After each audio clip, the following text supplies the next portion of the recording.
The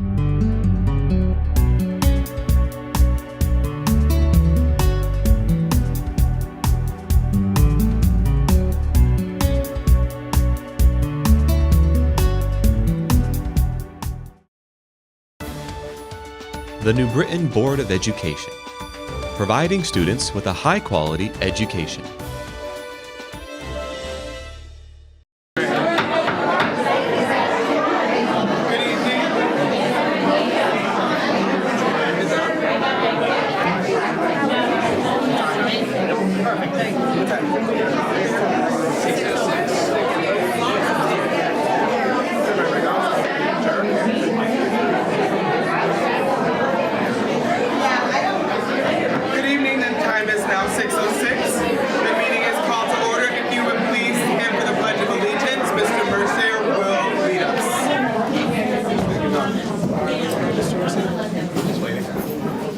I pledge allegiance to the flag of the United States of America and to the republic for which it stands, one nation, under God, indivisible, with liberty and justice for all.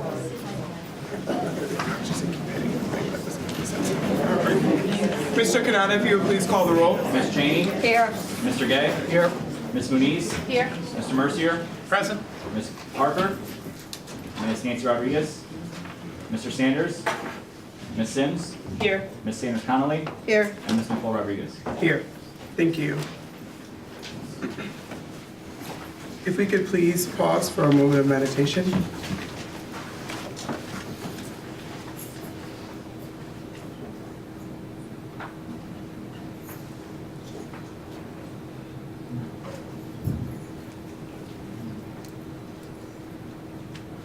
Thank you.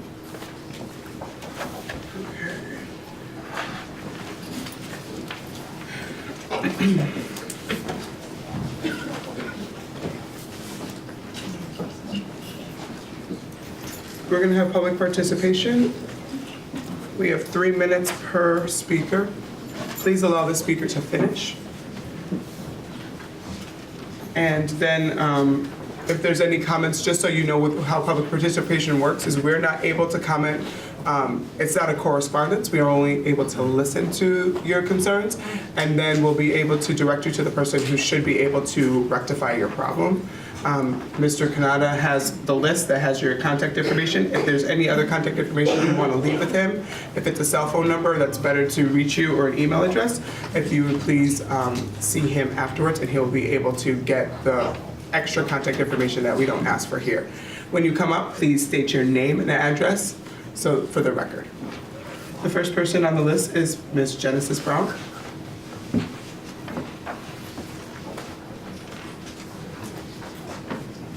Hello, my name is Genesis Brown. I live on 87 Garden Street, and I just first off want to thank you for the opportunity to speak to you this afternoon.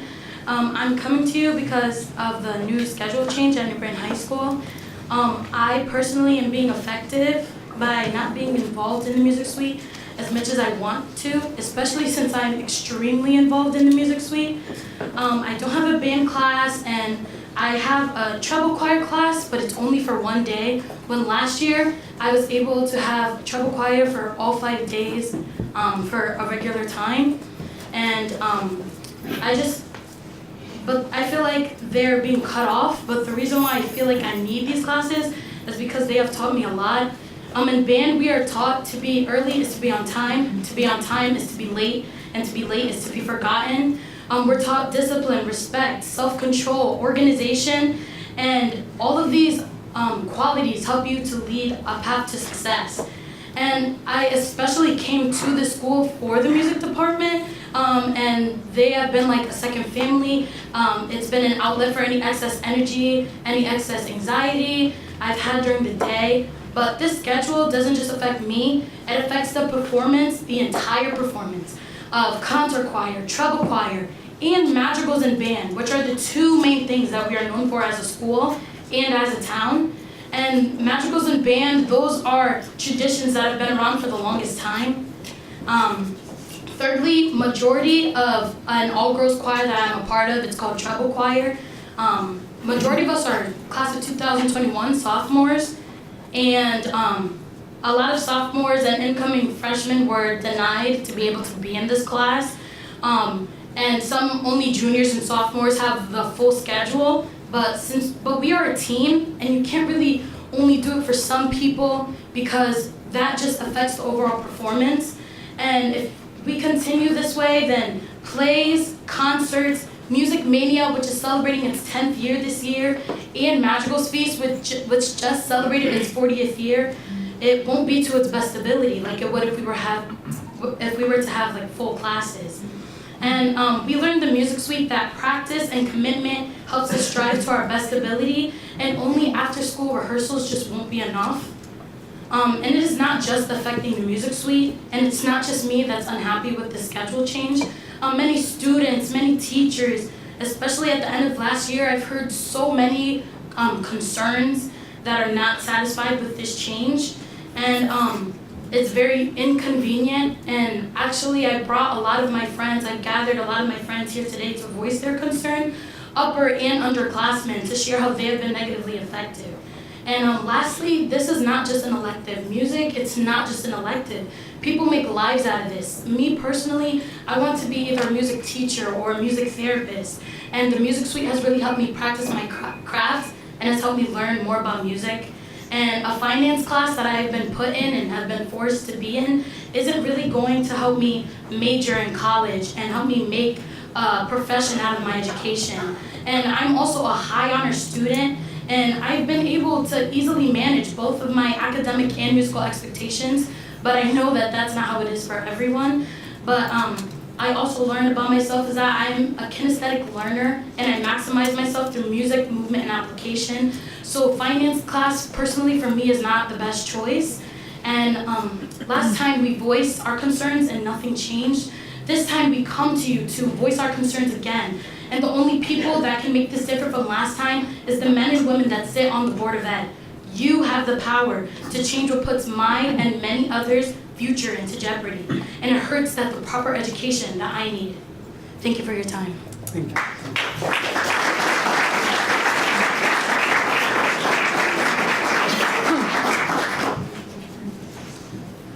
Miss Claire Palm.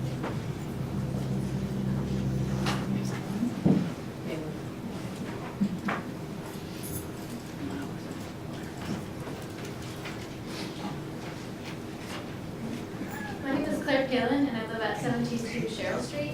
And I've come here today because I'm also unhappy with the new schedule at New Britain High School.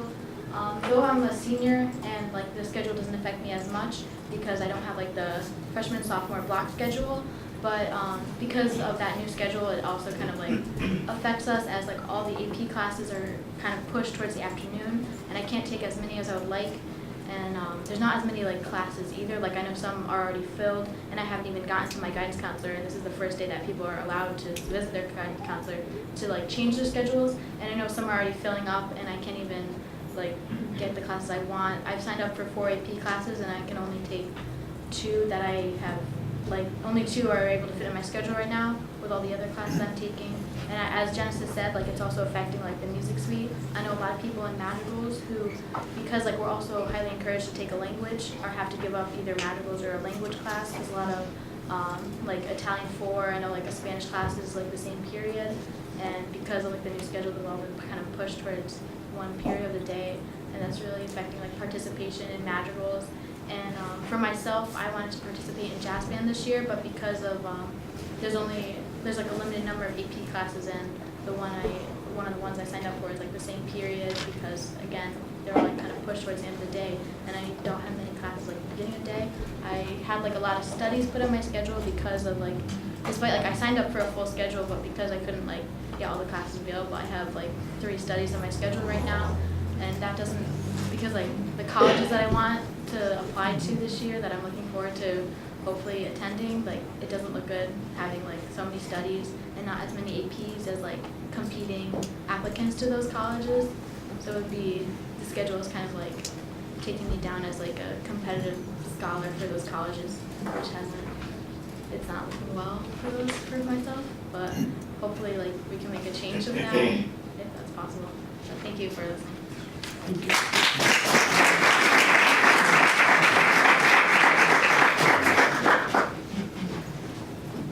Miss Brianna Clark.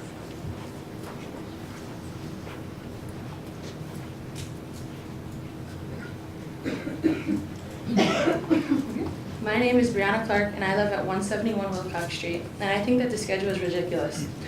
I'm only able to take 2 out of 4 of my AP classes I was planning to take because the AP classes are scheduled the same time as one another.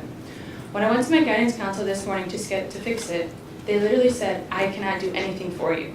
Bottom line, I had to choose between AP Lit and AP Physics, or between AP Chem and AP Calc.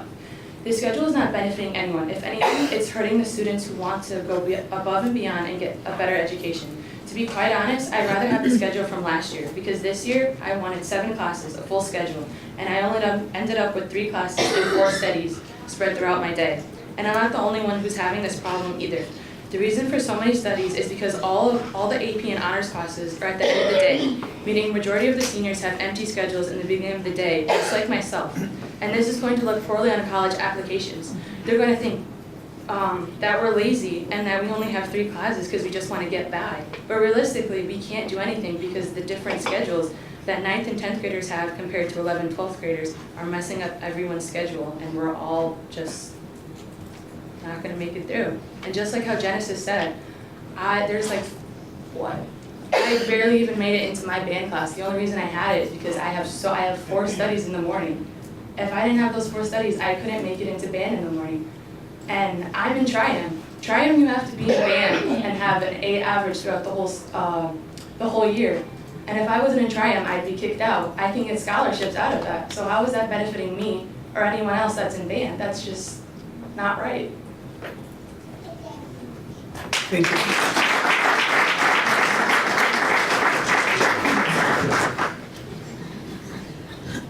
Okay, so I don't screw up your name, I'm just gonna say Miss Smith. It looks like Coslin, but I just wanted to make sure. Hi, my name is Rosalind. I live on 71 Ridgewood Street. I'm also addressing the new schedule. And I would just like to say the new schedule and team grouping restricts many students from taking classes they want or classes that would benefit them later on in life. Example, underclassmen are only stuck with certain electives to choose from because they're in a team that doesn't allow the student to take the elective they want. Another example is upperclassmen are thrown into study halls instead of classes they signed up for because they only have a few classes available for that course, or underclassmen schedules mess with theirs. So as a result, the new schedules restrict kids from taking classes that are meaningful to them since there is no room to adjust the schedules according to the students. All of this will affect multiple programs and traditions throughout the high school, and turning these programs into after-school activities will not help either. All the activities are already struggling to have time for after-school sessions when necessary since there are so many activities going on after school. This would have the biggest impact on our music department because the attendance rate would drop and our music groups would continue to shrink in size. And to me, that would not be fair to all those who have put a lot of effort and try to help these programs and traditions grow and succeed throughout all the years they've been here. Thank you. Thank you.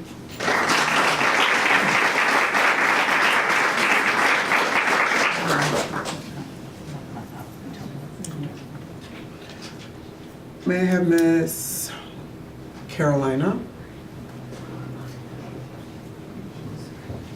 Thinking it's coldest, but I'm not sure. Coldest. Oh, God. Look at that. A couple years in the break. Hi, my name is Carolina Kolbish. I live on 69 Bunnell Street here in New Britain, and I also go to New Britain High. I'm going to be a senior this year, and I as well am very disappointed with this year's schedule and just the segregation really of all the grades. It just causes a lot of chaos in my eyes. The primary problem here, I think, is with the electives, just because they are so mixed with different types of people, different types of grades, and you have your honors, APs, but you have a variety of people there, and not having certain members be there that are younger than you and in younger grades just makes it so that people are unprepared, they're not learning at the same time, and it just causes a lot of problems. One issue that I mainly see this in is in treble choir. This year I'm going to be student leader alongside my friend Kim, and primarily treble choir consists of sophomores, and unfortunately they cannot be in treble choir this year because it does not fit in with their team. That obviously causes a very large problem for us just because there would be 4 of us otherwise, just 3 seniors and 1 junior. Yeah, that obviously causes a really large problem because we're a choir. It's supposed to be a large group of people singing together, giving you a performance.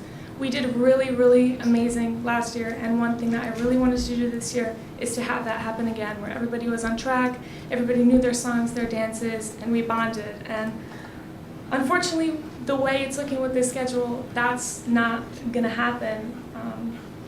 We had so much time, we had so much practice, so we did really well, and we all grew together, and unfortunately, I don't think that's gonna happen with this scheduling. At our school, we're really encouraged to do our best, which is something that I love. We surround ourselves with different people, take different classes, explore career options, and we're not able to do that anymore. We're being forced to take random classes to fill in our schedule. Today I had to take macro, AP macro and Polish 4, even though I was going to take Spanish 3. I wanted to take AP Chem, AP Physics, explore my major options for next year, and I'm not able to do that. If anything, this schedule change is just a really big confusion for everybody, teachers, counselors, students, everyone. It's a really big change, and I think we should just go back to a simple layout. Every class is the same amount of time. If you want to switch out your lunch for a class, you can. Just make your schedule fit for you and how you learn and the way you want to learn and the subjects that you want to learn. Thank you. Thank you.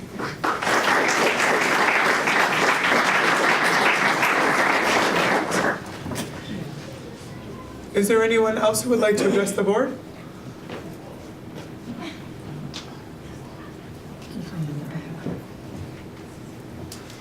Good evening. My name is Shawanda Jackson, and I'm the parent of Rosalind Smith.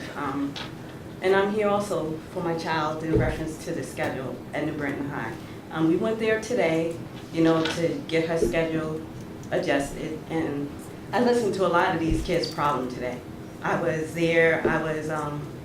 The problem really, I think, is mostly the team aspect of it. The teams is what's keeping the kids from being able to change from one class to another.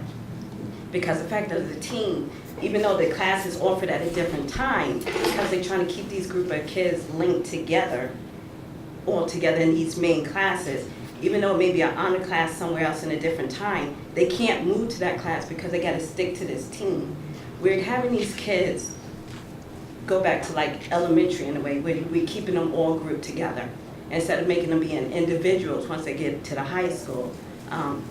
She is in the treble choir, which, like she said, she can't be in. Her heart was crushed. We went to lunch with her friend Genesis. She was in tears today because the music department is big for New Britain High School. A lot of our funds, I know like in middle school and elementary, a lot of them got funding for music department. And then all of a sudden when it comes to high school, we're taking it away from them. So, but I really feel the biggest issue isn't really the scheduling, it's the fact of the teams, whatever the team situation is. Because the teams is trying to keep these group of kids together. Okay, you're this group of kids, y'all stay here. You're this group of kids, y'all stay here. And we shouldn't be individualizing these kids. They should be mixed in together. Because that's going to force other kids also who aren't at the top of their game, sometimes it forces them to step up to their game as well. So something needs to be done for the kids. I know y'all may not have the answer, you could direct us, and we're willing, and this is just a group of them. Everybody didn't know about what was going on today. It went on their Snapchat, so that's how we found out about it. And so when it went on Snapchat, these group of kids, yes.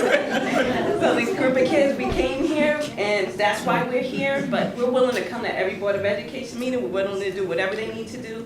And we know it may not change as of this quarter, this semester, but even if it take effect next semester, because like they said, a lot of these seniors are really being badly affected. These AP classes, and the kids you're trying to help in a way are the ones you're hurting. Because half of these kids, majority, all of them, are AP students. Even mine, Genesis, the freshman and sophomore, these seniors, these are AP students you're dealing with. And you're affecting them because, like they said, they want to take 4 or 5 AP classes, and now they can't even take them. They're trying to be ready for the future, be ready for colleges, and now it's all being taken away from them because of what's going on. Thank you.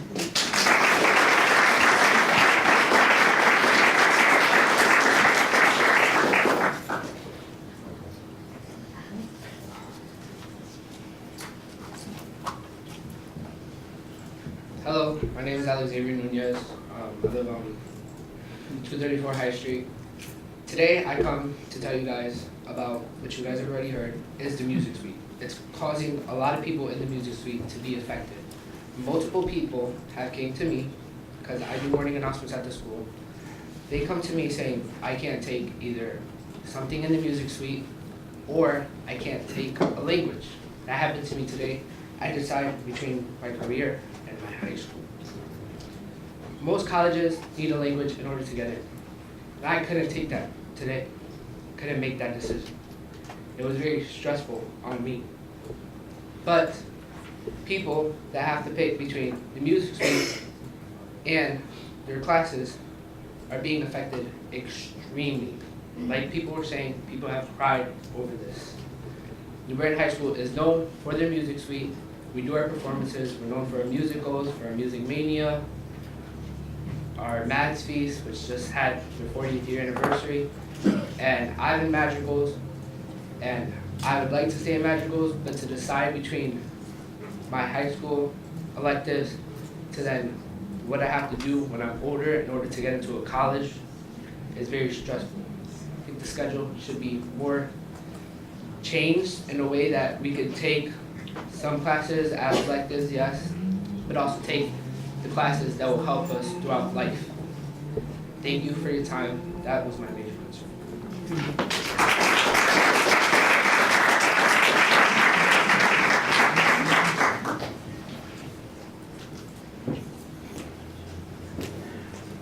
Good evening. My name is Bridget Brown. I live at 87 Garden Street, and I'm here to support the music department as well as my daughter Genesis Brown. All my kids are musically talented. I think they get it from their dad, but needless to say, they look forward to coming to the high school and having that as a link. As a mom of many, because I have a bunch of them, my oldest is 19, and she is a product of New Britain Education. She is at Northwestern University. She's going in for her 3rd year. She's performing in jazz clubs and all that because she is passionate about her guitar and her singing, and the high school really gave her the confidence and the support that she needed to build socialization, to build peer support, and then they train the higher level, the seniors, they train the up and coming students in order to kind of let them continue this tradition. So when my now 15-year-old is here, she's like looking forward to being engaged and involved, and now everything is like, wait, I have to take accounting. I have to take now that part of their brain they get from me because I'm not good at math when it comes to all those kind of classes, and they are really honors kids. Like our kids, they really are passionate about having options at the high school, and I'm not sure why it has to be so rigid. I know you can't answer back, but maybe you can like keep it in the back of your head. But for the students that are engaged in the school, let's keep them engaged. And then if we have other students that are not engaged, we can use our resources, what we offer as a high school, in order to get the kids engaged. Because when they're in school, because they're coming, whether it's for the food, whether it's for an activity, whether it's for a sport, we can get them to focus and stay in class. And that's coming from the social work in me, because I'm also a clinical social worker. So I know that pro-social activities and peer support is very important to child development, and I'm asking you all to just stay open. I know that we can't please everyone, but if we can just really put socialization and positive reinforcement in the back of our heads, we can make this happen. Thank you.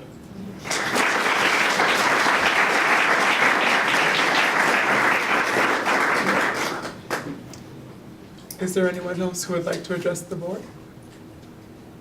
Anyone else who would like to address the board? And for the last and final time, anyone else who would like to address the board? Okay, public participation is now closed. I want to commend the students and their parents who came out tonight and so graciously articulated their issues and concerns. It was positive. We hear a lot of feedback, and I would like to say that some people who have given us feedback should take lessons from you all.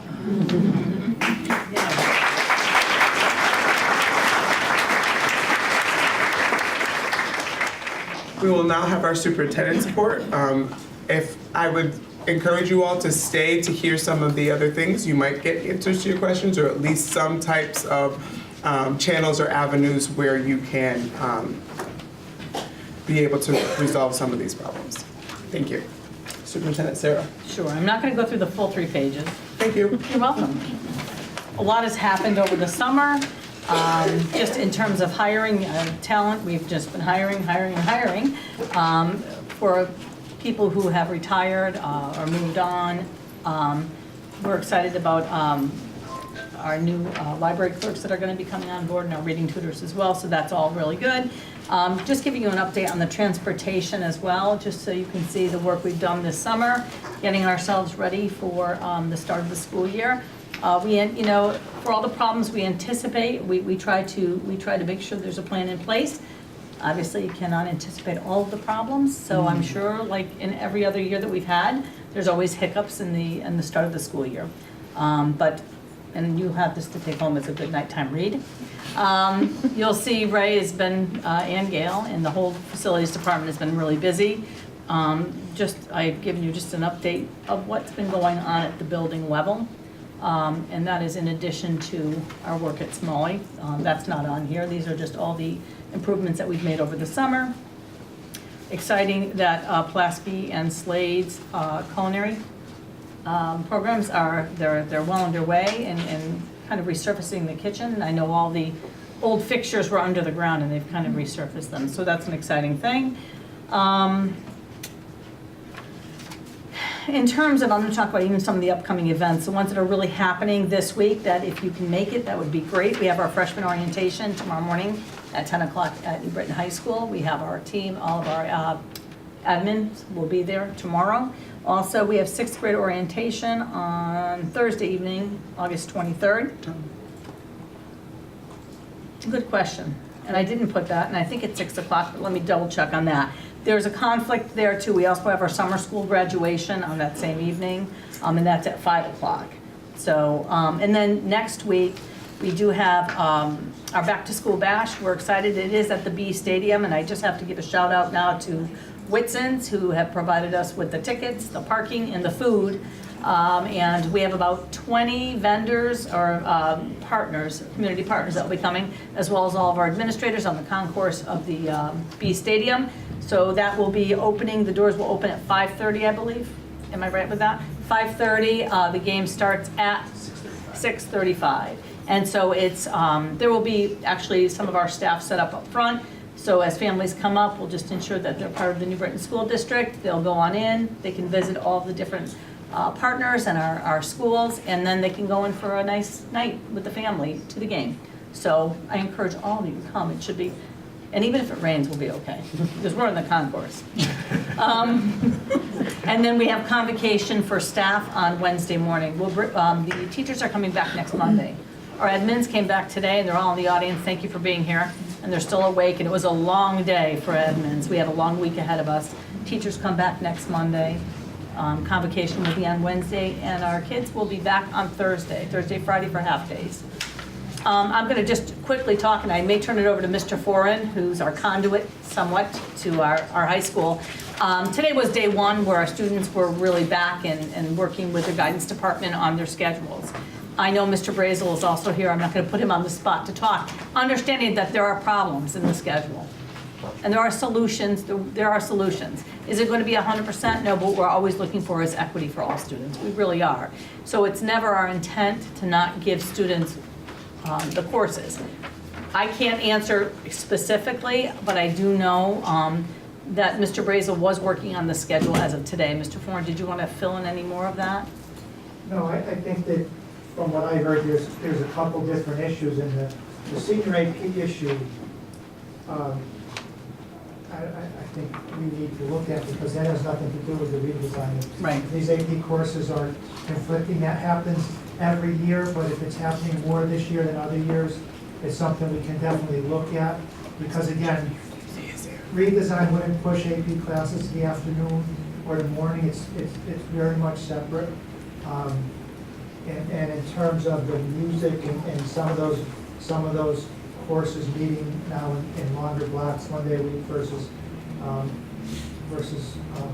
days a week. And the choices, some of that is part of the redesign. And I know we were working today to provide more choices.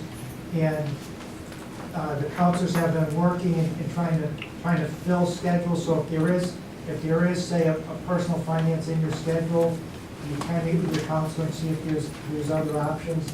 I believe there is music classes available in the longer blocks for 9th and 10th graders, as well as 5 days a week for other grades. The reality of keeping all the grades together is going to be different with the 9th and 10th grade block. But I think, most importantly, the AP courses in the senior singleton, what we call singleton courses, coming into conflict is not at all related to redesign. It's something that happens with some every year, and we need to relook at that and see if there's AP courses that are really being blocked and therefore very few kids are getting in.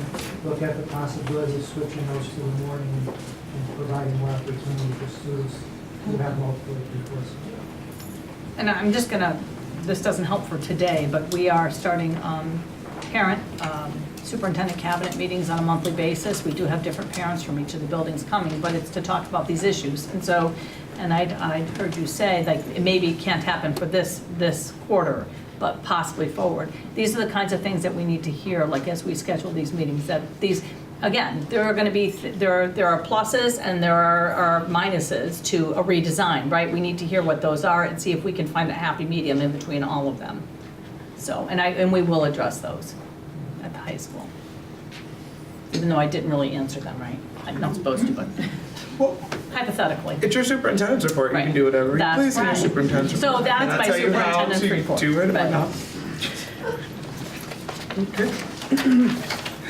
Next on the agenda is board reports. Are there any board members that have board reports? Do just really quick.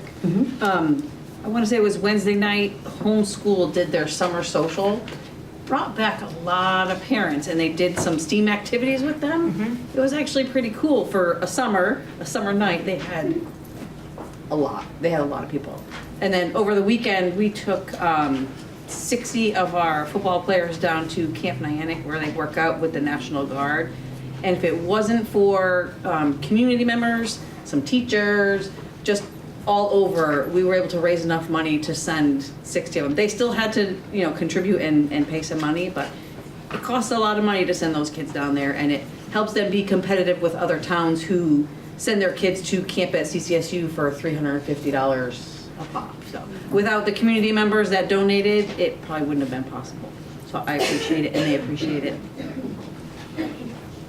That is all. Okay. So I did this weekend. I went to the NRZ splash pad celebration. There were a lot of families there, probably at least over 300 people that were there, and it was good to see our kids coming back and getting ready for the end of summer. The parents cheered when I asked them if they were ready for their kids to go back to school. And the kids were they were happy about coming back to school as well, so that was good.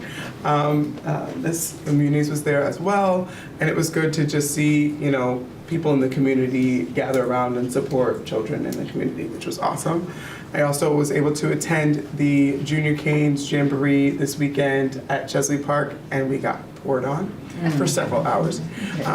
But believe it or not, it was nice to see the kids, even though they were out there in the rain or whatever, they were having a blast. And the community was there supporting them and cheering them on, and they had good sportsmanship despite some of the opposition. I have to say that our children represented us very, very well. Nice. So that was very good to see. I think that, oh, and then I did receive a text from a parent who said that they were very complimentary of Mr. Brazel and his demeanor and how he dealt with their scheduling issue today and how leveler heads did prevail, so that was good. That's nice. I know he's here somewhere. Oh, there he is, right there. I don't know if that was good, I just said that, Jim. Oh, he looks like he's working things out back there. We're gonna leave him be. Okay. All right. Subcommittee reports. Okay, we'll start with buildings. Well, we don't have that. Just some personnel. Personnel, yeah. Personnel Committee, I think, who's been meeting this summer because we have been busy hiring and so forth. We did meet again last week, went over just some job descriptions, as well as the administrator evaluation plan, which are being presented tonight, and we'll talk about them. And we're bringing it to the board to recommend approval of those items.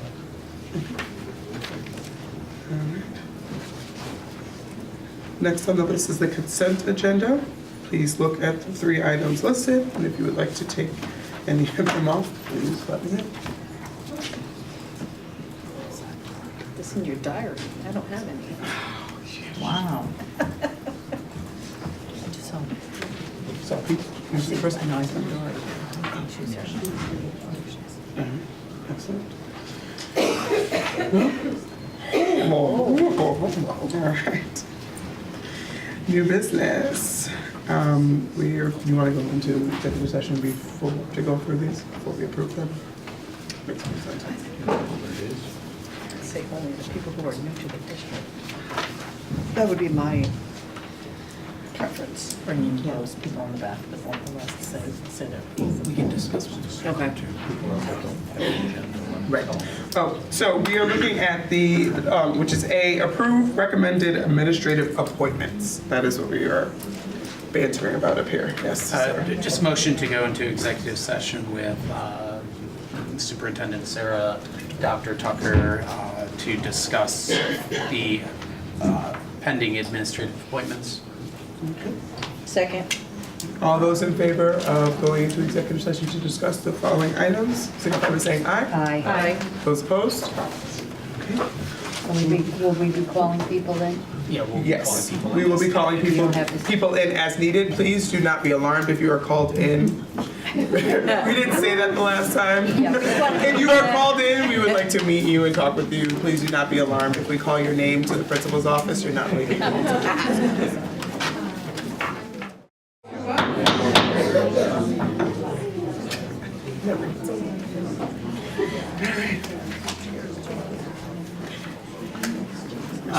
Yes, I'd like to make a motion to approve the following personnel appointments as indicated in the packets we have. Rolanda Booker to be assistant principal at Smith Elementary School. Technically, it's not on until we actually vote. So if you can hold your applause. Rosa Ortiz as assistant principal of Pulaski Middle School. Heather Whitehead as assistant principal of Pulaski Middle School. And Manuel Zaldivar as assistant principal of Chamberlain Elementary School. Second. Thank you. I was gonna say, all right. Any discussion? Okay. No, I'm going to say, just for the record, it's really nice to bring on two people. One is someone who's returning home, and Manuel Zaldivar was with us as a teacher, and he cut his teeth, I guess, on a lot of administrative experiences here in New Britain, and he returned home. He went out and got some experience outside and came back home. And it's really nice to have Rolanda Booker, who's also an outside candidate, coming and joining our team. It feels she fit right in today. And we're really excited to have her and her instructional knowledge on board with us. So.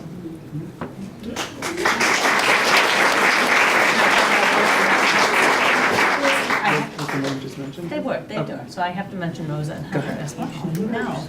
And so our internal candidates, we we have Heather and Rosa. Heather, I'm gonna make you come up and speak for about 5 minutes straight. No, hold on it.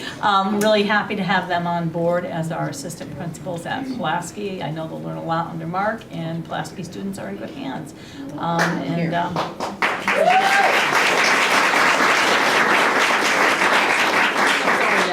Yes, that was already mentioned, so, okay. All those in favor signify by saying aye. Aye. Those opposed? Congratulations.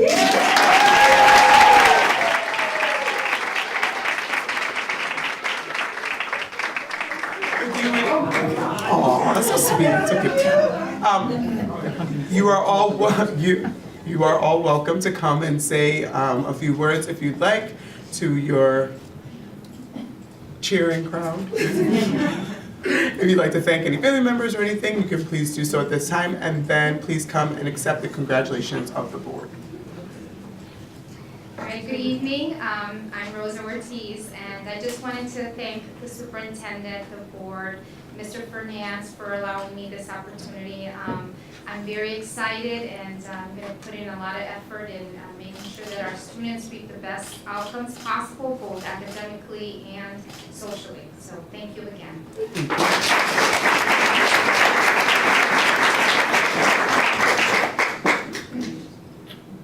Race you to the podium. I'm going to take full advantage of my 5 minutes. Are you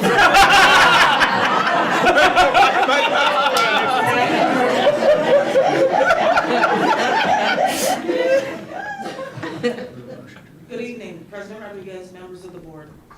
Thank you. I, Heather Whitehead, am humbly yet elated as I stand before you tonight to say it's an honor and a privilege to accept your approval as assistant principal of Pulaski Middle School. Mr. Fernandez, thank you. I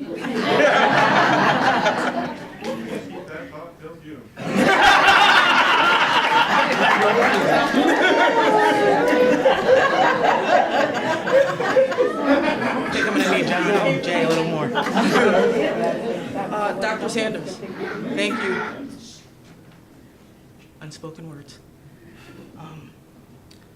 Superintendent Sarah, your talent team, thank you for seeing through my nervousness, knowing that my work ethic, determination, and loyalty to what's best for our students is going to help me through.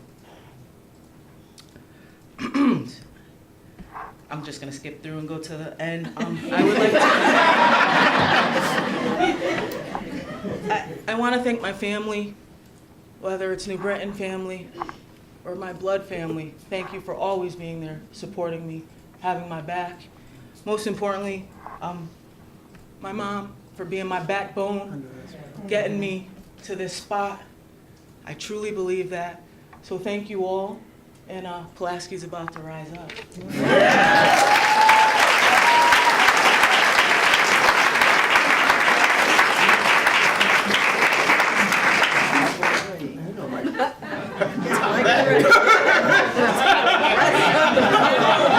I would just let the ladies go.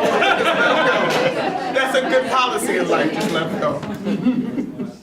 I just want to say thank you to the New Britain family for welcoming me, an outsider, into your family. I really appreciate the opportunity, and I'm humbled, and I guarantee you that I will give 1,000%. I want to thank Karen for welcoming me into the Smith family. She's been great. I just want to thank my son for coming out, missing his basketball game, and my friends, but I just want to thank you for welcoming me and making me feel special. Thank you.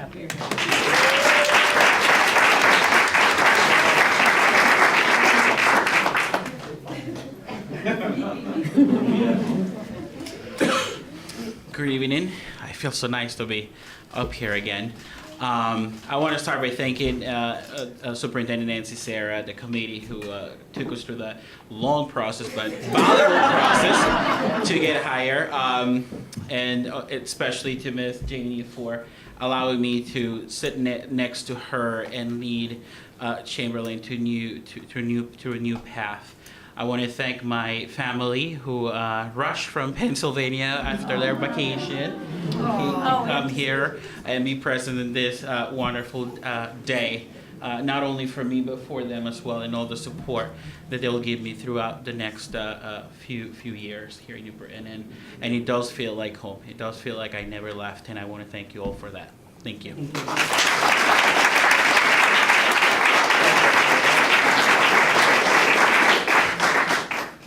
So I can tell your educators, because you don't follow directions, don't. If you would please come up and accept the congratulations of the board. And when you come, if your principal will come with you so that you can get a picture with your principal and the board, that would be great. Thanks so much.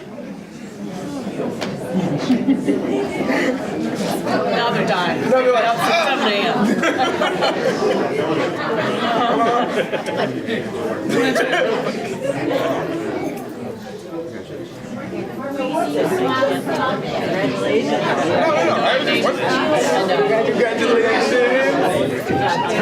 Congratulations. Good job, old lady.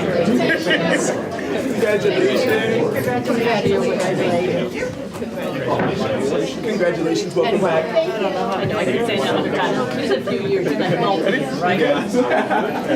So, let's just do Nancy, the principal, and the...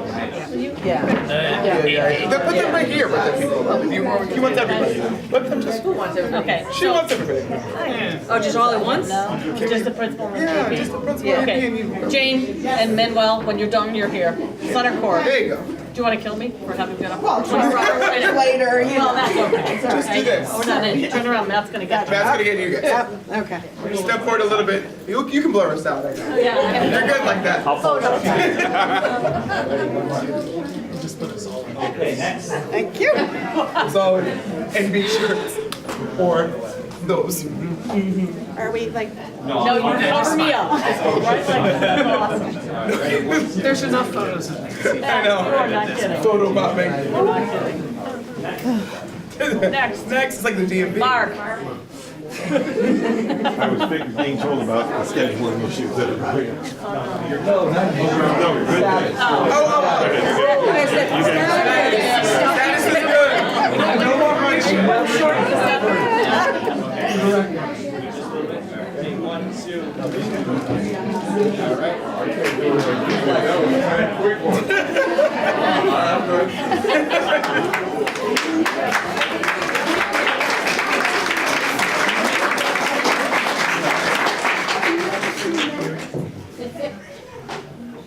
Madam Chair, we also have some interim appointments, so I'd like to make a motion to approve the following appointments.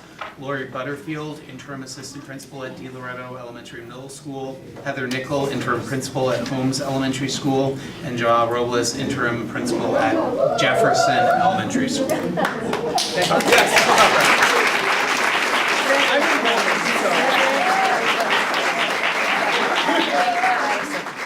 Gail seconded, yes. Remarks? Of course. Yes. I'm really excited to as interim, to have Joanna Robles, who's been with us. I'm not sure if we came in together, I'm not sure, but it's been a long time. And our president is I'm in mourning. She's in mourning I'm right gonna now. wear black. She's a DeLoretto parent, so. Jefferson is really blessed to have you, the staff and the students at Jefferson, so welcome aboard.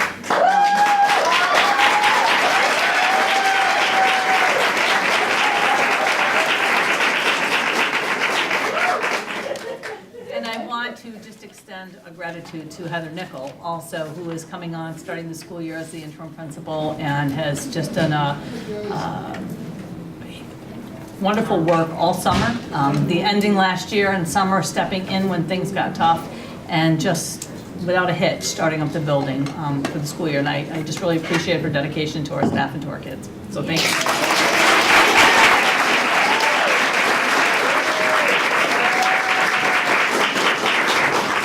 And Lori Butterfield, who when I said the name, one of our board members said, "Oh, I loved her. My daughter's preschool teacher." So, Lori comes to us with a wealth of experience in the classroom, ranging from pre-K to middle school for some of our students who struggle socially and emotionally. She's been an asset to the teaching profession, and I am sure will be an asset as the assistant principal, interim assistant principal at De Loretto. So we're glad she's aboard too. I don't think.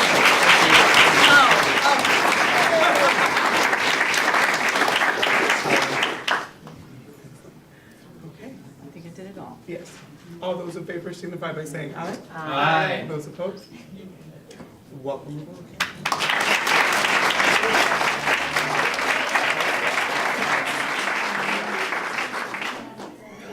Those of you who would like to come up and make remarks. Sure you will. Just think about you yelling at me. Good evening. I am Joanna Robles, for those that do not know me, at De Loretto from 2009. Now the interim principal at Jefferson. I am honored to have been chosen to fill that role. I promise you I will give you my all to you, to the students, to the teachers. My philosophy has always been putting students first. Everything else will come if you put students first. But I can't do this job without the support of my family.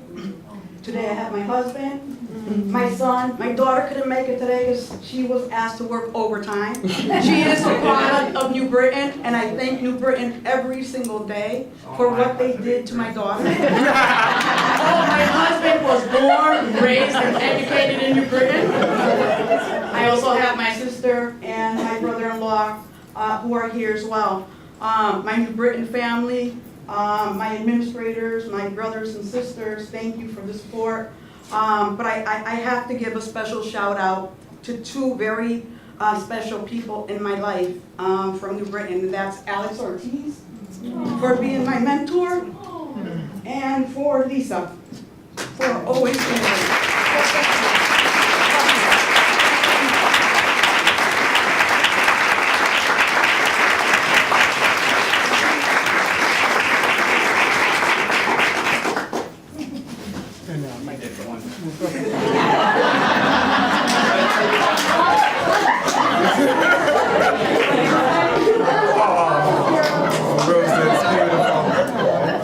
That was sweet. My tears are for her, that she has me verklempt, it's not even my story. So I'm Heather Nickel, thank you so much for this opportunity. I feel like it's a natural next progression in my leadership and service for the children of New Britain. I started in New Britain at the age of 15 as a pool attendant at A.W. Stanley Porter Park. Parks and Rec. I worked for the Park and Rec Department for 17 years. Teaching swimming lessons, teaching soccer. As the aquatics director, I employed over 100 of our New Britain High School students every summer. I was part of the team that originally developed the concept and wrote the grant for the first middle school after school program, which has now been brought down to our elementary schools.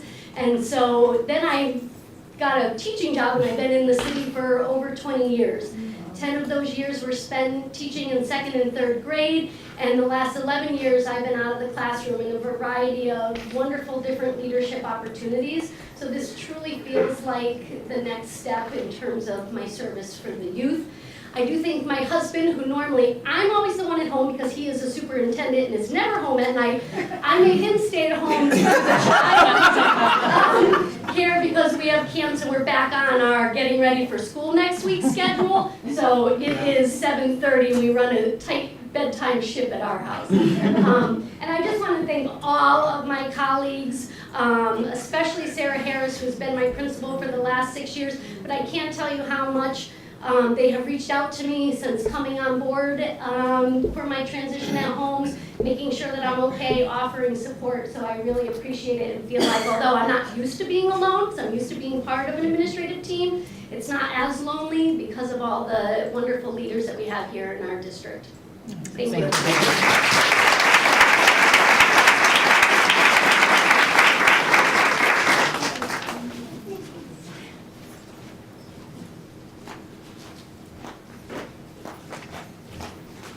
Hi, everyone.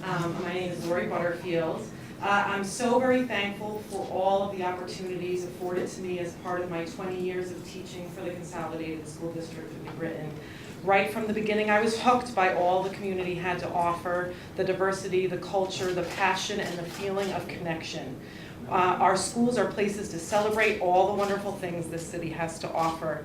I have had the opportunity to work with amazing district staff from many different departments. I've worked in 4 of our schools with 6 different principals, countless staff, and in 4 different programs. I've taught self-contained, integrated, and inclusion classes in grades pre-K through grades 8. All of these experiences have allowed me to truly understand and appreciate what we have in human resources throughout this district, the knowledge, the passion, the willingness to grow and change, so that each student can reach their full potential. I have learned so much from all of my interactions, and I'm so thankful for all the knowledge others have been willing to share with me. Every student and family I've worked with have also given me an opportunity for growth and learning.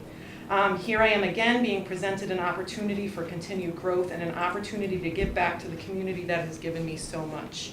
I look forward to all the new experiences to come. I vow to work diligently to serve this community, its families, its schools, my administrator, and my staff. Thank you again for believing that I have to offer what it takes to prepare the students of New Britain to positively contribute to a profoundly different future.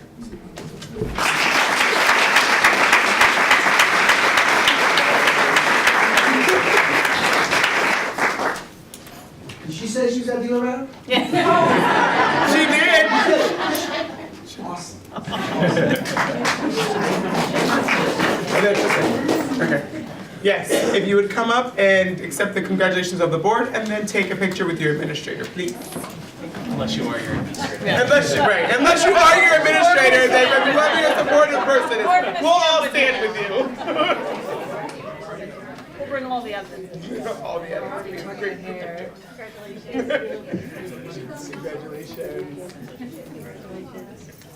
Congratulations and welcome to Colorado. Yes. Congratulations. We can't like snap the picture if we're by ourselves. Yeah, no, I have a haircut tomorrow.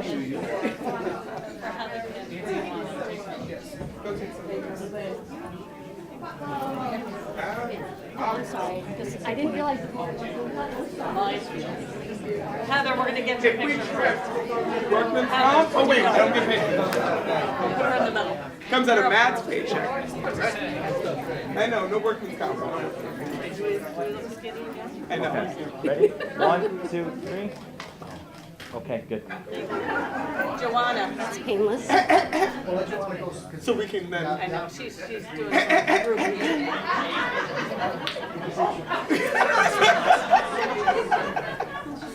Rick and Rose are ready. Perfect, honey. All right, ready? 1, 2, 3. Okay, good. All right. Thank you. Lori and Ellen. We're going around.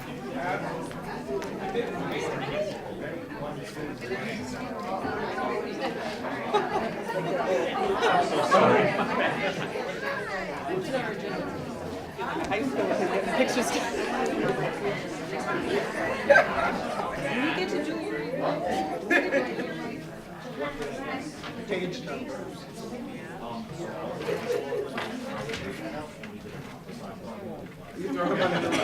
I think that's what you should do as a supervisor. Now you can evaluate him. You can evaluate.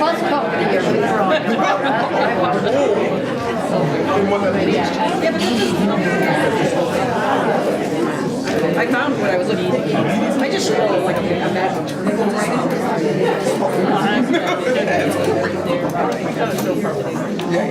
Okay. All right. So next on the agenda, we are going to review and approve job descriptions. Motion to approve the job description for adult education program facilitator / intake specialist. Second. Yes, that's new. Is new, and I Discussion? think, yeah, we did go over this at personnel. I think, is this the one that was revised from a previous one? Totally overhauled. Totally overhauled. So why don't you give a synopsis of what's in here?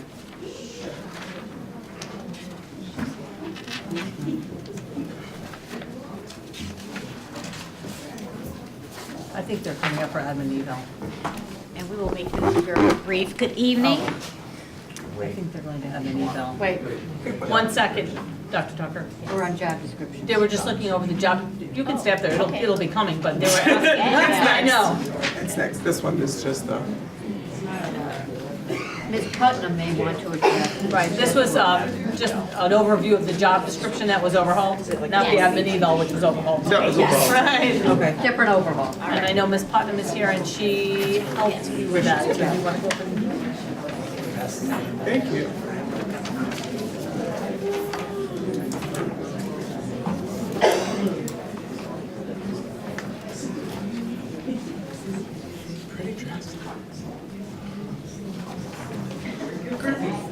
I feel like I should bring out a song.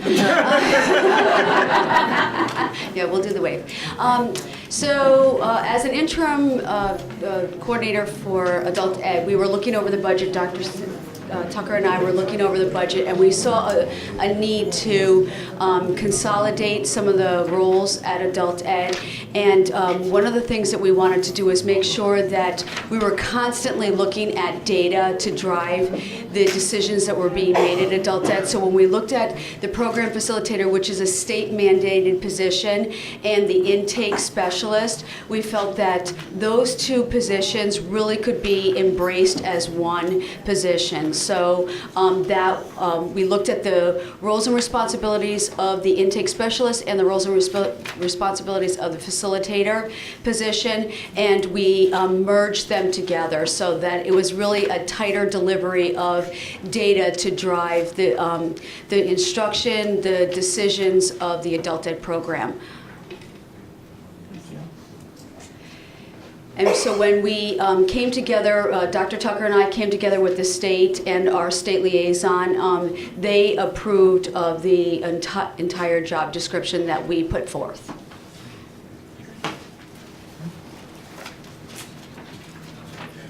Any questions? No? Thank you. You're welcome. Okay. All those in favor signify by saying aye. Aye. Aye. Those opposed? Excellent. Next on the agenda is the approval of the description for the ISS supervisor at New Britain High School. Can I have a motion? Motion. Second. Discussion. Again, we went over this at personnel and probably Ms. Putnam again. Are you going to talk, or is Dr. Tucker going to talk about it? I can't remember who. I think it was you. Sorry about that. We should have just told you to stay up there and talk about the vote.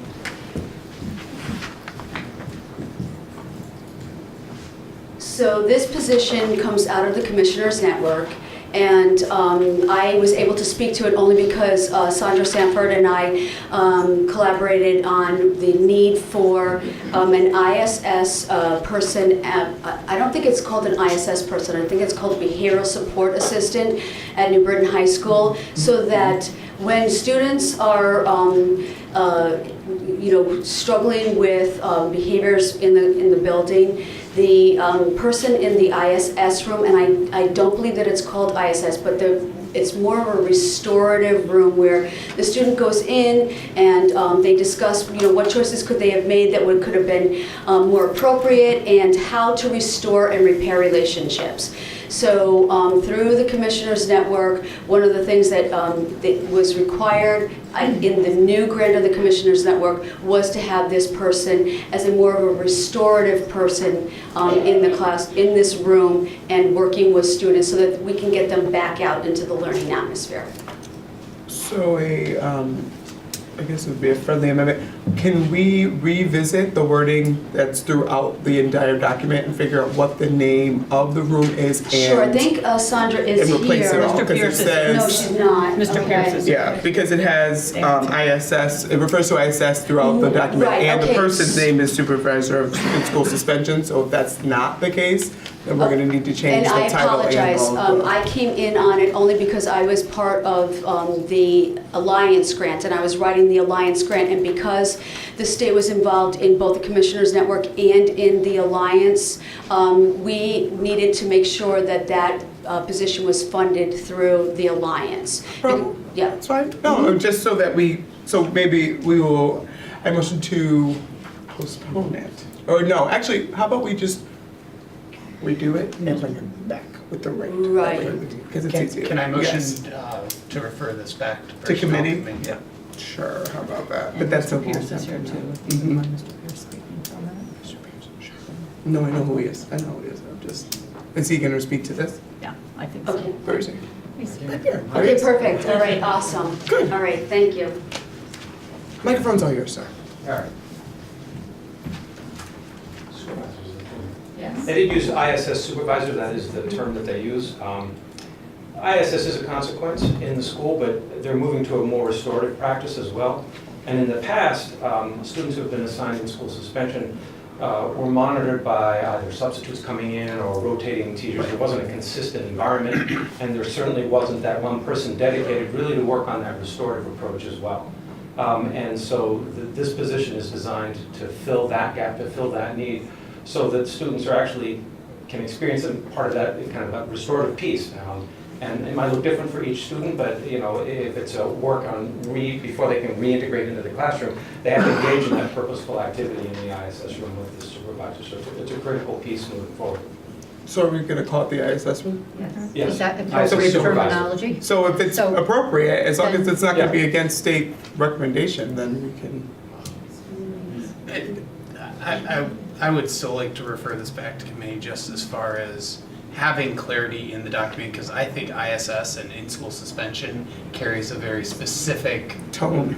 Well, in state law, it's a very specific, defined set of circumstances. And if this person is fulfilling two different roles where they're monitoring both in-school suspended students and students who are maybe doing this as a restorative practice, 30-minute check-in, then I think the job description should accurately reflect that. Delineate If we're between going the to two. do it, yes. Or at least have both of those elements clearly explained. So I'd still like to make the motion to refer it back to personnel for our next meeting. Is there a second? Second. Okay. Are there any implications for not approving a job description today? I mean, Is there a person in the job? Is there somebody in the job, or we're trying to hire somebody? We're trying to hire someone. So, not expeditiously. So we can it wait 2 weeks? 4? In a perfect world, Would be 4. in a perfect world, you'd have the person there for consistency at the beginning of the year, so that we can really establish that environment. Next week, technically. But then our next But board you're not meeting gonna- for 2 weeks from tonight, or is it a month from tonight? It's 2 weeks from tonight. Our next board meeting. Right. So committees are next week, and then the 4th is the next week. So, is the issue language or duties of this? Right.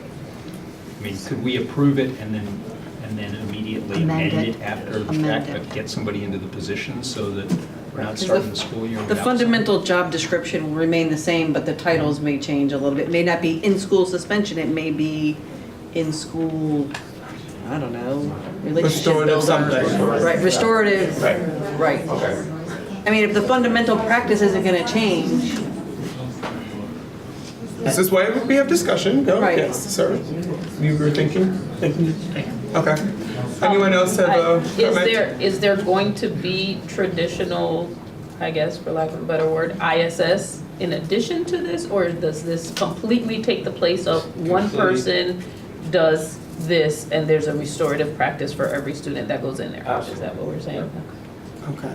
And you should know that the people who did the work, a lot of this started before I got here, but it's not just cooked up over a cauldron. It's actually a committee of staff members, teachers, safety officers, deans, as well as administrators, who really thoughtfully contributed to the creation of the entire job, even insofar as looking as the space, not putting it in a tiny little closet of a room, but actually giving it in a room where there are stations for students to engage in their work on computers as well as desks. They're going to try and hook up the students with Khan Academy accounts so they can engage in academic work while they're there too. It's a comprehensive redesign of the program. Good stuff. With that said, for my 2 cents, I totally agree that there should be a name change if it's that vastly different of an environment and of a program otherwise people. The connotations Right, sounds negative. they're having that negative connotation of that punitive ISS title. Anyone else? But are the duties that are listed in the job description that we went over last week, which, and I think I know. Yes, the duties are the same. Yeah, so Because the what duties we're focus on we're the, talking about the job title. So that we could approve technically the job description and then amend it at the next, bring to personnel an amended title and an amended job description that replaces the new title where necessary, so that we can get the job description going. Right, you can get the posting out there. Get a posting out there with the duties, which are not going to be changed. They may be renamed. go ahead, Robert. No, it's just, it's just we currently have a standing motion. We can vote it down and then vote. Right, no, I know. But there's a Okay. motion before the board, that's all. There's a motion to table, to. Well, there was a refer motion back to to committee. Right, there's also a motion Okay. to accept it, so. Can we vote? Yeah, but the motion refers that current motion. So the current motion is to refer it back to committee. All those in favor of referring back to committee signify by saying aye. Those opposed? Aye. Okay. So we are not referring back to committee. Then the next motion, I need a second for the motion to accept the position and then rename the position. Or bring back the amended position. So we're going to accept it and then we're asking you to amend it and bring it back so we can do that. Yeah, so we already have a motion as second to approve. Right. But that is the intent, right? So we are going to accept it as presented, and then when the amendment comes back, we will then proceed as necessary. Yes? Okay. All those in favor of accepting what is in front of you signify by saying aye. Aye. Those opposed? The ayes have it. Thank you very much. Thank you. All right. Next. Okay, so Charlie's Angels. If you would please come forward. They're like, they're sitting there so smooth back there. I was like, ooh. What's No, they are, it is Seed. So Seed's Angels, I suppose. Good evening and thank you. We are here to present the Administrator Evaluation Plan to you. And I'd first like to start off by stating that the committee, which is a subcommittee of PDEC, has been working on this since last fall. Committee members are here with me that will actually do the presentation, but I would like to acknowledge a couple of people who are not here that participated greatly. We had support of our administrators. Mark Fernand sat on this committee. We also had Liz Crooks, who's recently retired, and we also had Mr. Escobalas, president of Local 871. So it was truly a collaborative effort for the plan that you are about to hear about. And also please know that the plan has been overhauled. We do follow the SEED document, which is the state's document, and you will hear from the committee now, and they will provide you a brief overview to the changes to admin eval, and we will be on using the new platform for this as we did last year with TVAL.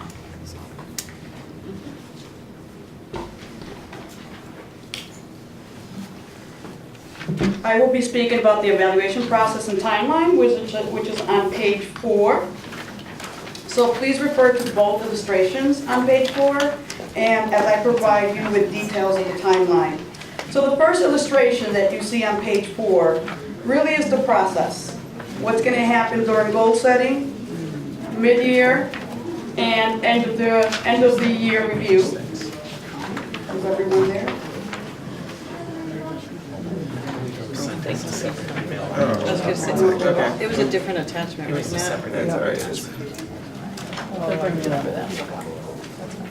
And point of order, can I have a motion and a second before they just... For what? Oh, for the presentation? Yes. Motion to approve the Second. provisions. Okay. While they're typing that up there. Perfect. Matt didn't hear it. Right. Good job. Poor It doesn't make it into the minutes. It didn't happen, that's right. Page 4.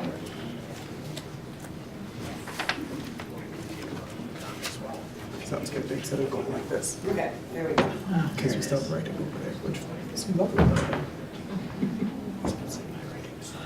No, my teacher writing is awful. Okay, thank you, Jeff. So on page 4, we have 2 illustrations that speak to the evaluation process and timeline. The first one, where you see your arrows, that is the process, and very briefly it talks about what you will see during goal setting and planning, mid-year check-in, and end of the year review. For your second illustration, you have dates attached to the process. So for goal setting, administrators will examine current student data.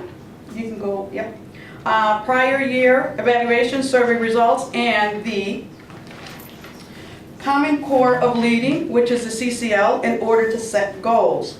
The administrator may collaborate in administrative leadership teams to support the goal setting process.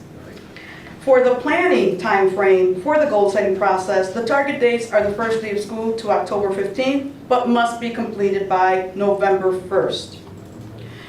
Part of the goal setting is the conference as well, the administrator and the evaluator. Hold on one second. That's actually contrary to what we have in our document. The dates we have are different from the dates you're stating. And that's what we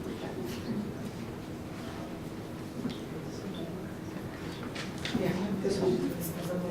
Yeah, November 1st. And what? Oh, so the table and then the notations after that are different. So what you're reading we have, but in the document, that table right there doesn't say that. Okay. That's okay. So the table needs to be updated. So for the goal setting, I just want to make sure that it does say October 15th. It must be completed by November 1st, yes. October 7th.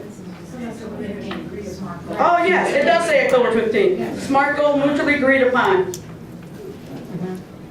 Later in the document, though, it says must be completed by November 1st. It must be completed, but that's correct. Our target date is October 15th, Okay. but must be completed by November 1st. Got it. So you're gonna change that to a target date? Are all of those targets first day of school to October 7th? I'm sorry, can you repeat that? Those are target dates or those are actual dates? No, those are completion? actual dates. But must be completed by November 1st, but our target date is from the first day of school to October 15th.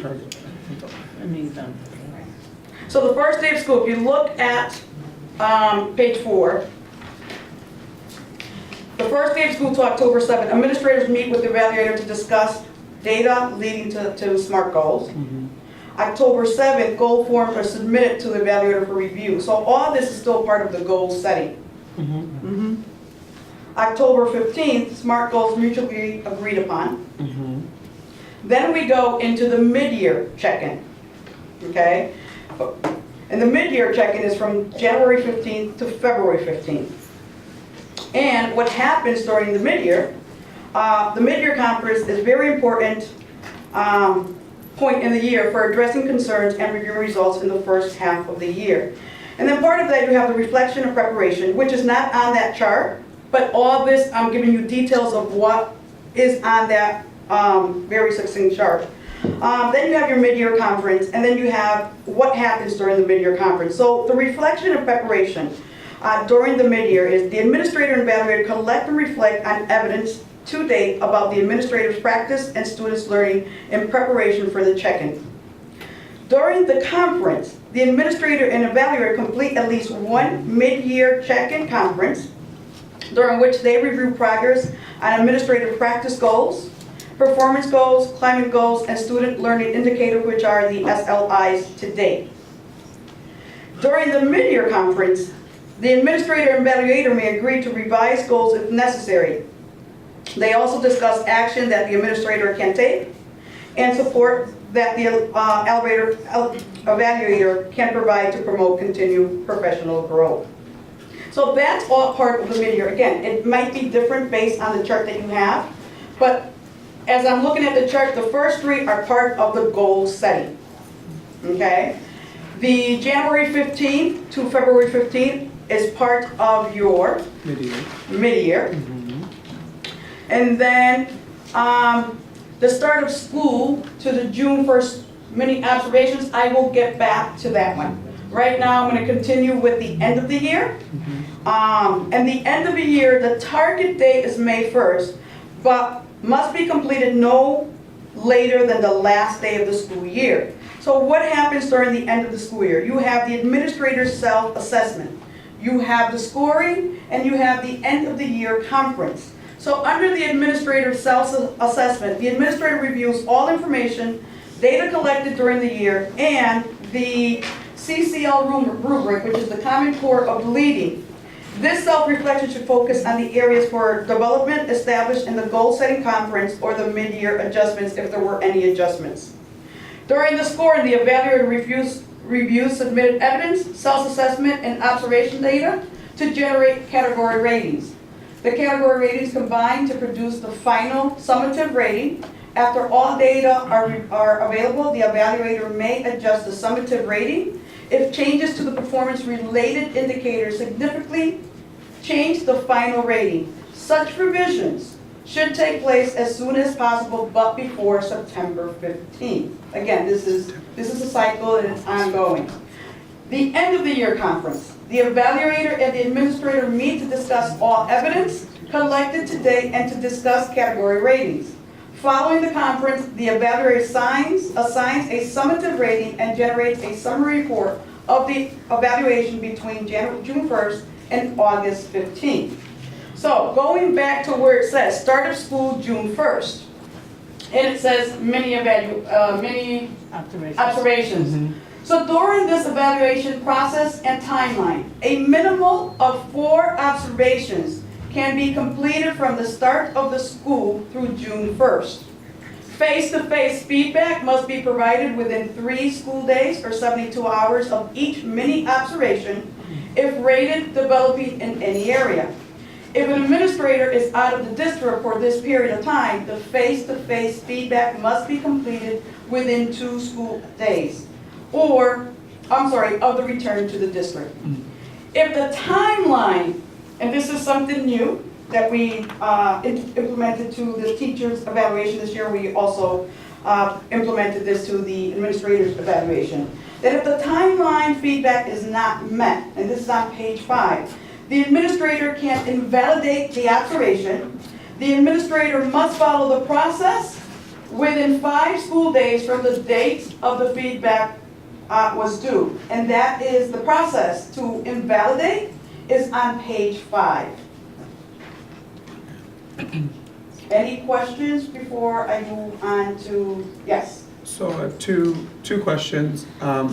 Your bolded dates in the document, I think you guys have to revisit the table to make sure that they all kind of coincide. Because where it says date and description, I know that you know it so well, but for somebody who's looking at it, who's trying to pick it up, it's not as clear. Okay. So you might want to say target date there, and then in the descriptions, bold when the absolute deadline is. Okay. Just so that if it's the quick, down and dirty one, you want to be able to see it and not have to kind of go through all of it to see it, and to make sure that they all are succinct. And then my question is, what happens if the administrator's evaluator is out? Is that addressed anywhere? Because you talked about if the administrator's out, but what if the administrator's evaluator is out? Then who takes on that? I would assume they reschedule that observation. So no observation will happen. I mean deadlines, so for whatever reason, they're out for an extended, they could be on leave as well, then what happens? Then someone else would. Someone else would be assigned. Yeah, someone else would be assigned to evaluate that administrator. I have just a quick question on the end of the year summative review. It's on page, I believe, your page 6. It's under number 3, it says, target date May 1st, must be completed no later than the last day of the school year. And that would lead me to believe that everything bulleted under there must be completed no later than the last date of the school year. But then when we get down into the bullets, it talks about revisions going all the way up to September 15th. Under the end of year conference, it says that following the conference, the evaluator assigns a summative rating and generates a summary report of the evaluation between June 1st and August 15th. And if it needs to be completed by the end of the school year, so an administrator knows their rating by the end of the actual school year, having to wait until the middle of August I'm just wondering if that was intentional or if it was a. The way I understand it, that under the end of the year summative review, there are different bullets, and different bullets you're going to have different information. So for the one that is due no later than the last of the school year. That is the information collected, that is the making sure you're self-reflecting, and that you're focusing on the areas before you have that end of the year conference. So then that should be a different number. Is that correct? Yes, right?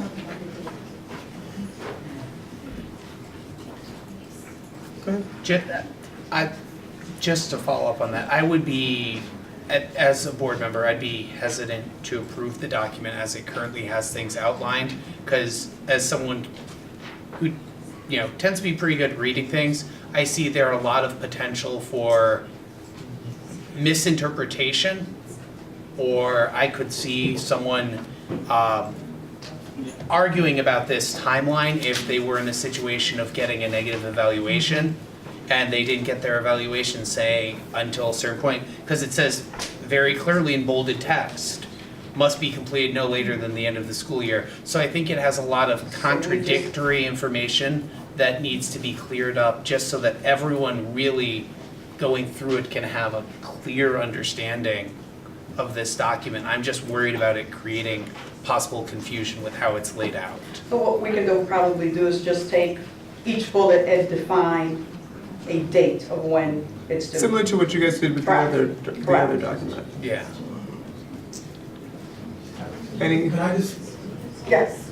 This is just from one of the, just on the data piece, so that you guys are clear. One of the things that's different from T-Val and AdVal is they have to sort of wait for some of their data to come in at the end of the year, and that's the reason, so that we're clear, that's the reason for the extension that's different from T-Val, because at the end of the year, a teacher doesn't really have any data that has to come in, and that was why they wouldn't get, you wouldn't get all that information by the last day of the school year. The process itself, I think, is what you're trying to isolate, the process of having that, all those observations and all those things tabulated for that into the school day, but because oftentimes they're waiting for one data to come in, that's what.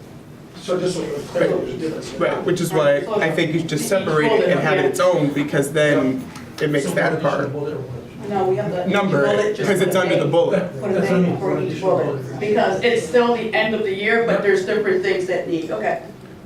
Closed out by. So, right now, we have Laura Volkin. She's over here. Oh, she's over here. Any more questions before I pass it over to Laura Volkin? 2%. The outline of our ad-eval timeline with dates. Nope, I'm sorry, the overview of the admin rating. So she's going to talk about the rating, I talked about the timeline and the process. Any other questions? No? Okay, thank you. It's pretty clear.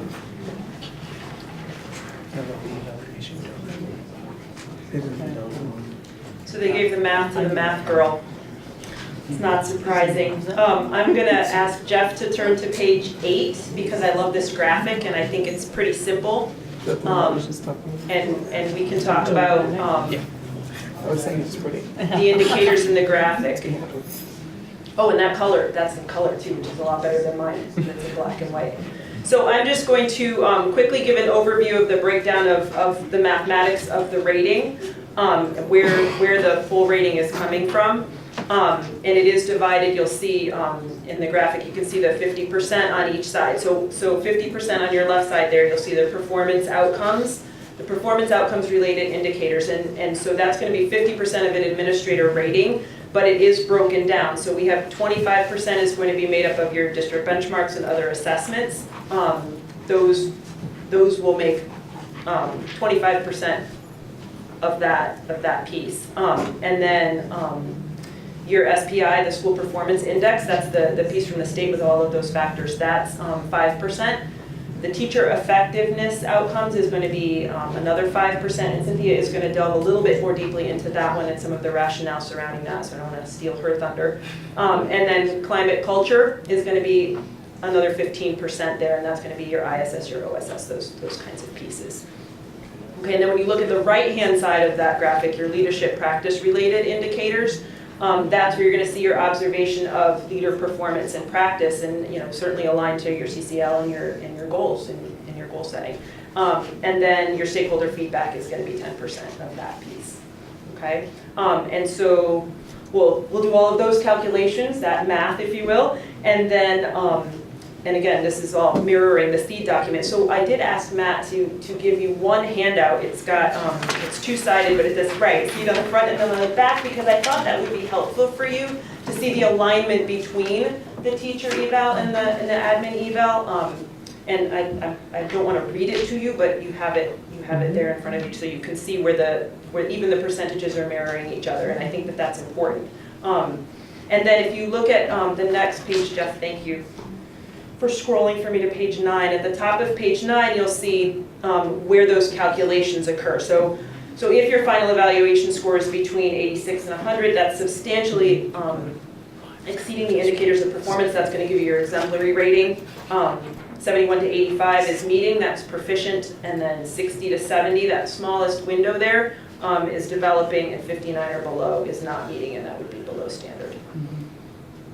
Okay, and I'm going to invite Cynthia up. Unless you have questions on those pieces, I'm going to invite Cynthia up to talk about the teacher effectiveness rating.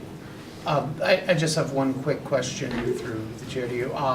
When they're setting their SMART goals, those are obviously going to cover the climate and culture, as well as the district benchmarks, other assessments. Are we prescribing as to whether they do 2 of one, 1 of the other? Are they allowed to mix and match as they choose? I am going to, and I can stand to be corrected, but we are going to err on the side of some flexibility with teachers with their IAGDs, especially around NBU and around some of the These are admins. These are admins. I'm sorry.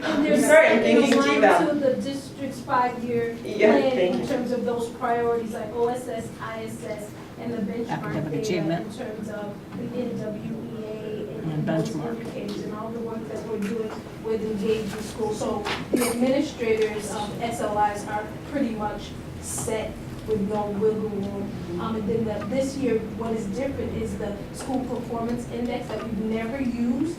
So that's going to be a vital part of this year's admin evaluation, is because directly tied to our progress monitoring from the state related to our SBAC data, and that's one element that we have not considered in previous years. And if you notice, even within the graphic, we were very strategic with breaking up each part, is because our current system doesn't allow for percentage on each. It was just a blanket 50, so you can have 25% on climate and culture, and then 25% on the academics, and we're at a point of ensuring that our academic SLIs are more rigorous, so we intentionally broke them up to put more meat and weight on the academics.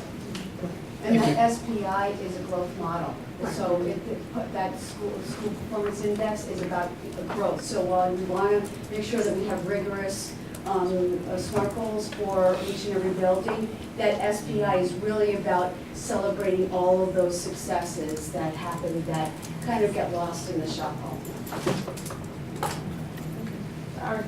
No, thank you. Thank you. I don't know what made me go down TVAL path. It just went right to teachers all of a sudden. Went from admin to teachers. Thank you. Okay, I'm going to ask Cynthia. Good evening, everyone. Jeff, can you please scroll up to page 7? I'm going to be discussing the teacher effectiveness, which is worth 5% of the administrator's evaluation. It'll be under overview of the administrative ratings. Okay, so what's different this year? Under the 5%, it says administrators will identify a school-wide TVAL focus area based on the analysis of previous year's data to create a SMART goal. And the reason for that during our conversations and meetings is that the SEED document states that you only need 60% of your teachers to be proficient. So it became more of a compliance issue where you just check. 60% of my staff is proficient. That's not good enough. That's like us saying setting a goal for our students that we want 60% of students to improve on X, Y, and Z. So what we did is we took that and we dove down into that, and so moving forward, the administrators this year will be charged with looking at the teachers currently in their building. Even if they have different teachers, they'll have accessibilities to those ratings. Dive into the components of the CCT, and based on that, set a target. So if I'm a school and 60% of my staff is at the developing level, 10% is at developing, so I'm going to set targets for the 18-19 school year based on that. I'm also going to look at the specific domains. Are they struggling with domain 1, classroom environment? Are they struggling with domain 3? And if they're struggling with domain 3, then they need support with domain 2. So that's changed in terms that it's no longer a compliance issue. They have to dig down deep and they have to set targets and look at the areas that we need to improve and provide support and feedback so that we can improve our practice ourselves as leaders. That's it. Any questions? No, that's good. Because it was just a number. 60%, your staff was proficient. 80% was exemplary. So again, it was just a check off. This time around, we have to look at all our teachers, regardless if they're new, returning, so we have accessibility to that, and that's the work that we're going to be doing moving forward. Any questions? Okay, thank you. Jeff, if you can scroll to the last bullet on page 9, please. So I'm just here to briefly discuss the evidence collection in regards to the admin observations. So the evaluators from central office will plan purposeful visits into the buildings to observe, collect evidence, and analyze the work of the school admins in the following areas. And I'm just going to give some brief examples of some of the things that the evaluators will be looking for when they come into the buildings. Data systems and reports for student information, which we all know as evidence-based reviews. Artifacts of data analysis and plans for response in the form of a school improvement plan, teacher evaluation data, attendance data, the admin's participation in NBU, again, evidence-based reviews, evidence artifacts of cycles between next steps and subsequent meeting agendas. Another portion that they would look at is observations of teacher team meetings conducted at NBU, observations of administrative leadership team meetings, observations of classrooms where the administrator is present, showing the ongoing cycle between NBU and observations, communications to parents in the community, evidence through proactively sharing school-based expectations, mission and vision, consistent use of a contact log, newsletters, etc. Conversations with staff in accordance with the Code of Conduct, Title IX, teacher support and retention, paperwork as far as for new as well as veteran teachers, making sure that we're paying special attention to those tutor surveys and etc.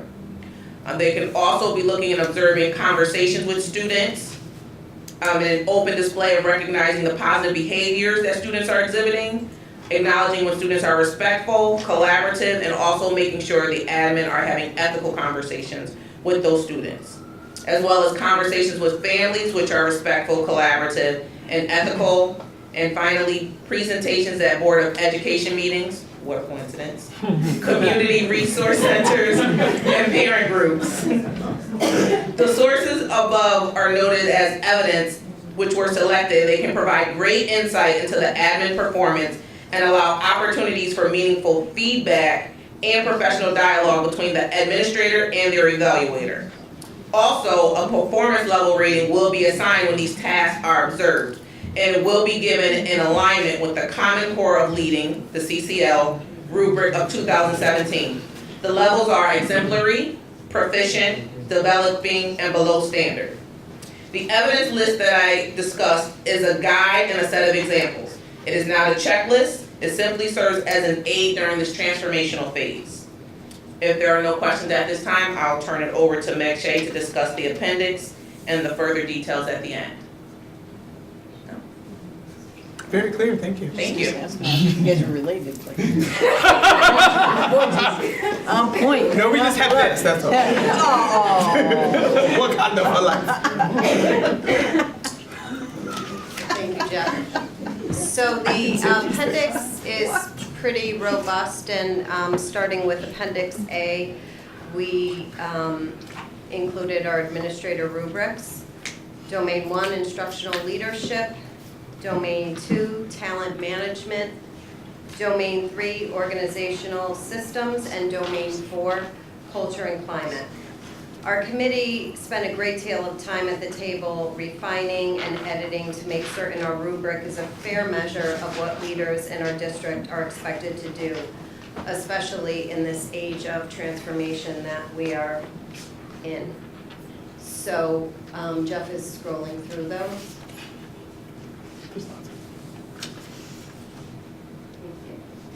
Appendix B is an example of a 45-day improvement and remediation plan that would be used for an administrator. This is a document included for supporting an administrator that is struggling and is in need of improvement, remediation, and support. It includes an action plan and the steps that will be taken to reach the objectives of the plan.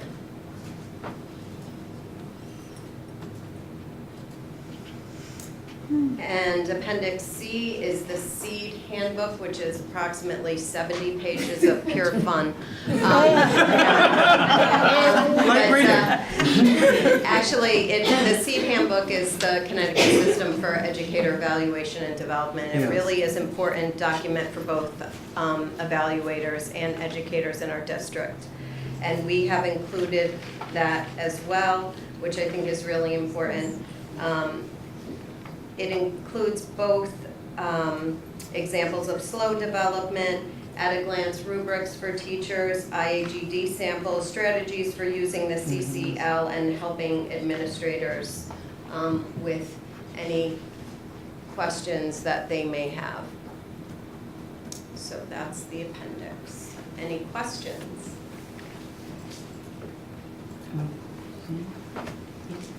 Thank you. I don't want to frighten any of the new administrators that are here this evening, but just to congratulate them and know that they're in good hands with our evaluation system. We did spend a lot of time throughout the year looking at this, having conversations. They weren't easy conversations sometimes, but they were respectful conversation of all our roles and really helping to just foster and develop and grow as leaders in the district. Yeah, it looks growth-based, which is good. Thank you. Thank you. Okay. If there are no other questions, all those in favor, say, oh, yes, sir. And ma'am. I apologize, I'm somewhat nitpicky. One other potential thing that just, along with the timeline being cleaned up, there's, in the mini observations, the timeline for face-to-face feedback is self-contradictory, because it says must be completed within 3 school days or 72 hours, but those are two very different things. That means if you had an observation on a Thursday or a Friday, it wouldn't be within 3 school days. I think everyone has a good knowledge of what 3 school days means, so I would just take 72 hours. 72 hours, Right. the same with the 48 hours, just as making it very clear. I also would hate to have, again, an entire observation be evaluated because someone says, I was evaluated at 11 a.m. and you didn't get the face-to-face feedback until 2 p.m. on the 3rd day. And per the rules, it's more than 72 hours. So I think that's just something, I think we're reasonable people, 3 school days, 2 school days makes more sense, and it better Take the hours out. fixes the, yeah.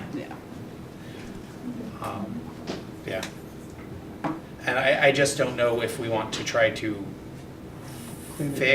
clean those things up now as a board with amendments, or give them a chance to bring that back to us. When does it need to be submitted? Doesn't it need to be submitted? It has to be submitted, yes. We can clean it up probably within the next 5 days max. So can we just approve it with the understanding that that table needs to be fixed and. The table and the timeline. Specifying the amendments. Does, Yes, how about, yeah. as about to say, I think we need, because this needs to be approved by the board before it goes to the state, correct? Correct. So we really need to approve the final wording, which means making those changes now. Okay, so Violet had a comment. You wanted to, I heard what you said, but you want to make the motion? Oh, okay, I'll motion to approve with the specified amendments that we will be making. And so what Second are, that. right, and so then what are, would be the next thing? So just striking X, Y, Z, and Q, or whatever, and then what it is gonna be. So that we know they're gonna do it, we approve it, they do it, they send it to us, it goes happily ever after, we're able to. Because if not, then, because they have 5 days to fix it. So as, just as a point of order, we have a document before us where we can amend it however we see fit. It's motions to amend, and then we can approve the document as amended. Right, so we I'm just, saying- yeah, but the amendments would happen before the final vote, that's all. So if we have so for example, So motion to amend? I would like to motion to amend to strike out the instances of 72 hours and 48 hours from the section on page 5 headed mini observations. Okay, that was one, the other, there was more. We have to We're doing each? amendments as we go. It might be make more sense to break them up logically just for Matt's Okay. sanity. Are we ready? Okay. All those in favor of striking 72 and 48 hours under mini observations, signify by saying aye. Aye. Those opposed? Thank you. Oh, I second. Yes, second by Ms. Sims. All those in favor signify by saying aye. Aye. Those opposed? Okay, next. It was the bullet. Yeah, and so I think the easiest way to actually correct the biggest instance on page 6 is to edit number 3, end of year summative review, timeframe, target May 1st, must be completed no later than last day of school year. Word data. Change that to be must be completed no later than September 15th, because that includes Everything underneath. all of the dates underneath. So I'd make a motion to amend number 3 on page 6, end of year summative review, to strike the words last day of school, the last day of the school year, to read must be completed no later than August 15th. Sorry, September. September 15th. Which is what it says in paragraph, yes. But it doesn't in the title. It doesn't in your actual, in the title. Yeah, the timeline as well. Just Okay. wait for a second. No problem. Second? Second. Okay, so. Is there any Do we- confusion on what the motion is? So, I was just gonna say, the second bullet says September 15th. Right. But so in the those- title, it says must be completed no later than the last day of school. That's what we're editing. Right. Changing it to say September She 15th. came back with something, I don't remember, I don't know what she said. She asked a question. Okay.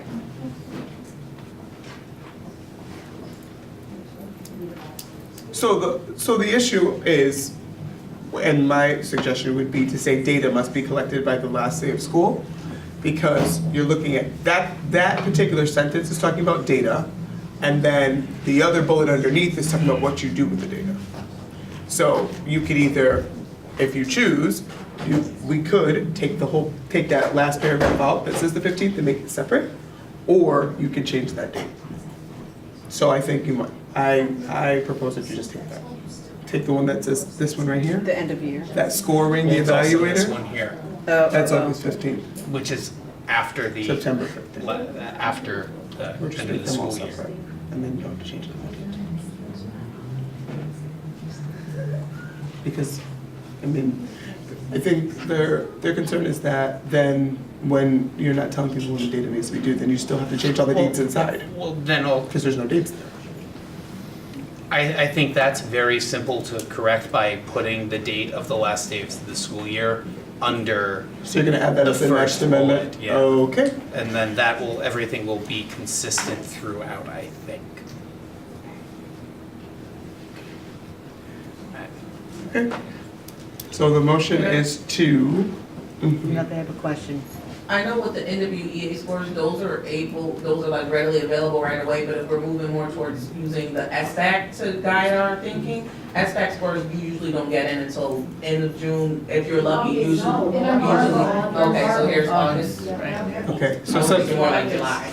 And that's why we're pushing the final date all the way to September 15th. If your goals are set on SBAC, those scores are not available from the state until then. But September 15th is after August. Yes. Yeah, that's why we're making the amendment to push it back to We're September using, 15th. so we're using your last date available for everything to head that, so that everything falls underneath. Okay. So that all your dates that you've prescribed fit, and that way it's just everything under there, you have your set dates. The last date is September 15th, so it kind of encompasses every bullet you've listed. Okay.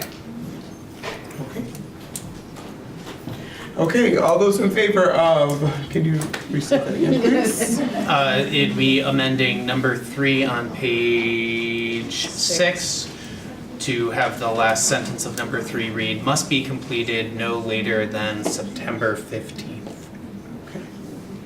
Of the next school year, or you're just gonna put September 15th? It goes without saying? I think it goes without saying. Let's hope so. All right. All those in favor signify by saying aye. Aye. Those opposed?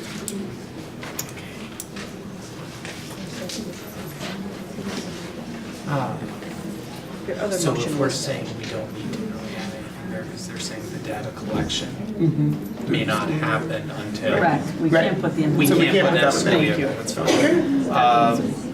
That makes you feel better?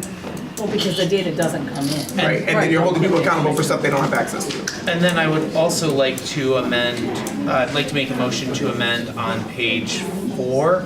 In the table. In the table, the date where it says August 15th, that should actually say September 15th because we've set that as the absolute final date. So motion to amend August 15th in the table on page 4 to read September 15th.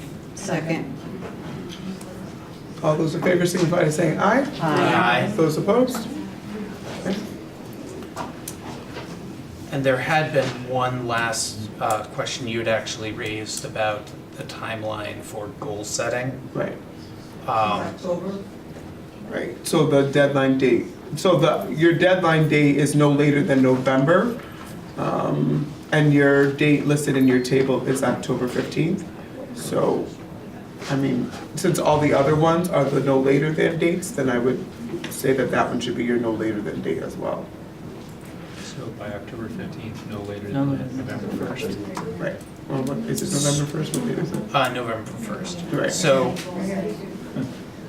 I would motion to,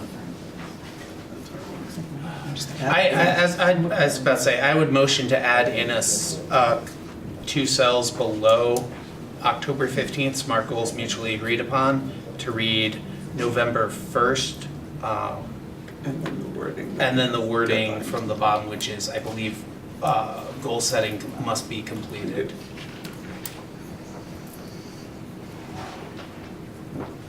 You getting that, Matt? He's just sitting on the clock. Jeff's doing it. Love Being efficient over it.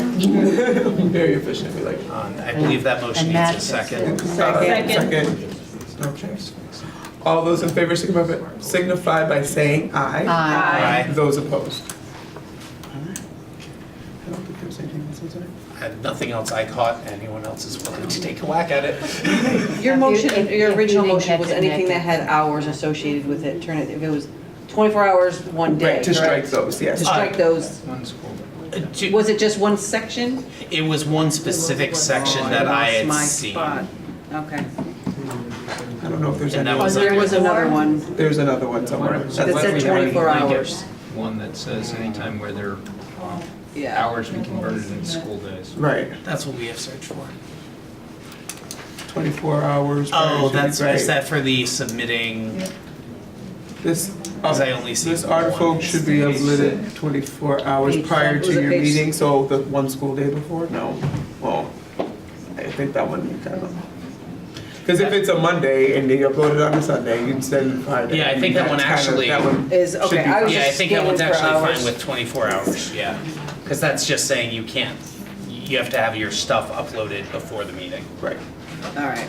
If you want to upload your stuff on a Sunday, you're More than welcome. you're more than welcome to do it.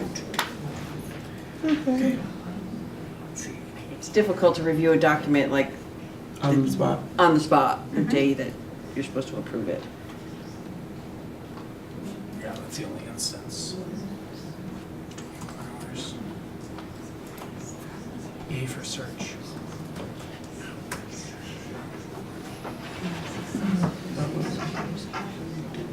Yeah, that's the one that we got. Yeah, I think we're good. All right. Okay, so, is that all? So we have a standing, we currently have a motion to approve, which would be as amended. Right. And we have a second already, yes.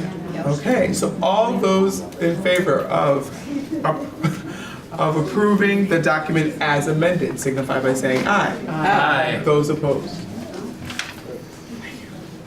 Okay. Thank you for bearing with us. Thank you very much. All right. Presentation. Oh, no, there's one. No, there's not. Okay, presentations. I can't see in the dark. Okay. Construction update regarding Smalley Elementary School. Mr. Moore, you are on for your presentation. Are we ready? Oh, we're ready. You got 5 minutes. Yeah. Set that timer. I have some bad news and good news. The bad news first is that Gail and I have been taking pictures of all of the projects that we've been working on with the Alliance money, and there were 34 of them. Okay. So it says 2018 summer projects facilities. It take about 2 hours to go through that. We gave an abbreviated bullet point listing to the superintendent who went over that. Whoever would like to attend our next facilities meeting can benefit from a 2-hour presentation on all of the projects. Or I can load it up on the district website and everyone can view it from the district website. Yeah, we like that. This is all summer projects. So So this is summer I'll send you projects. from that exciting presentation. We have it loaded up. Gail and I have been taking progress pictures of Smalley School. How many people have driven by Smalley School? 1 second. For a while, I guess. I live right around the corner. 1 second, Mr. Moore, point of privilege, I would like to request that you do this presentation at the next meeting so we can invite Mr. Sanchez, Representative Sanchez to come to be a part of the presentation. He is very invested in our building projects, especially Smalley, and I know he would like to be a part of the presentations. All right. If you'd like, I can load up these pictures so that everyone can see on our website the progress at Smalley as well as all the other projects. Yes. Yeah. Definitely. No problem. Yep. It would be nice if you said that at the beginning, because we can sit here for 2 hours. I know, but we didn't get to that, so. Do we vote on that, or that's just a? Technically, it'd be motion to postpone. Right, so we would need a motion. I think it's in our best interest to show someone at the state, but that's up to you if you don't want to. Well, I just that would have been nice to do it ahead of sitting there for 2 hours. I understand, but Can we make it early? I mean, before- and for Representative Sanchez too, can we make it early in the meeting next time? Can we invite him to just come to my office? Mr. Moore, I'm sure wouldn't mind doing it. Doing it again? Anytime. Anytime, anywhere. So let's, so. Give it to us. And then we'll do, I'm gonna ask you to have that on the road show. Can we do that? All right. Yeah. Fabulous. So we're still interested. We were always interested, that's not the point. It's just- So are we doing it now? So we are gonna do it now, and then he's gonna get to do it again. This will be short, because I think pictures saves 2 hours worth of talking. I can do this in 5 minutes. As you're driving by Smalley, you can see that 80% of Smalley walls and interiors has been demolished. Yeah. So what you're looking at is the steel frame and the roof. What you're looking at right there is the footings that will be pouring tomorrow for the addition. You will carve our initials in there. So we'll pour the footings and we'll pour the walls. And Our names are going on the building, Bill, you don't have to cover anything. in 3 weeks, we'll be erecting the steel for the addition, putting the roof on in the addition. We have 5 major trades working on the, 5 out of 23 major trades working on the Smalley School right now. We have the site contractor doing all of the site work. This is the retainage area. The water from all of the catch basins go into all of these structures that are under a parking lot. In lieu of purchasing those 3 houses and putting a detention pond over there, because we were unable to buy those 3 houses, this was our alternative plan.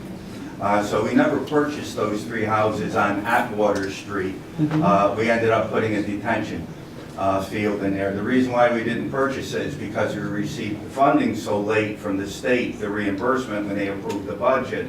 And by that time, the houses had already changed hands at least one time. 2 out of 3 houses. We needed all of the 3 for the detention. These are just progress pictures. You can see what it looked like in July. So we're going to, the foundation contractor is pouring the extensions for all of the footings. The electricians and plumbers, you probably can't see it, but what you're seeing on these floors is we're saw cutting all of the floors to remove and install all new underground plumbing and electrical lines. So that's ongoing. So you have site work going on right now. You have the foundation contractor extending the foundations. You have the plumber and the electrician and the abatement demo contractor. Those 5 are working full-time every day right now. Soon you'll see the steel being erected for the addition, and we'll be running wires, plumbing. We met with the masonry contractor this afternoon over at the trailer. He's got a crew ready to go as soon as we get the addition built. So in 3 weeks, we'll start rebuilding all of the exteriors. All of the exterior doors, non-aluminum frame doors have all been ordered. Window sizes are, the mason has all of the window sizes to do all of the rough-in. So we're ready to go.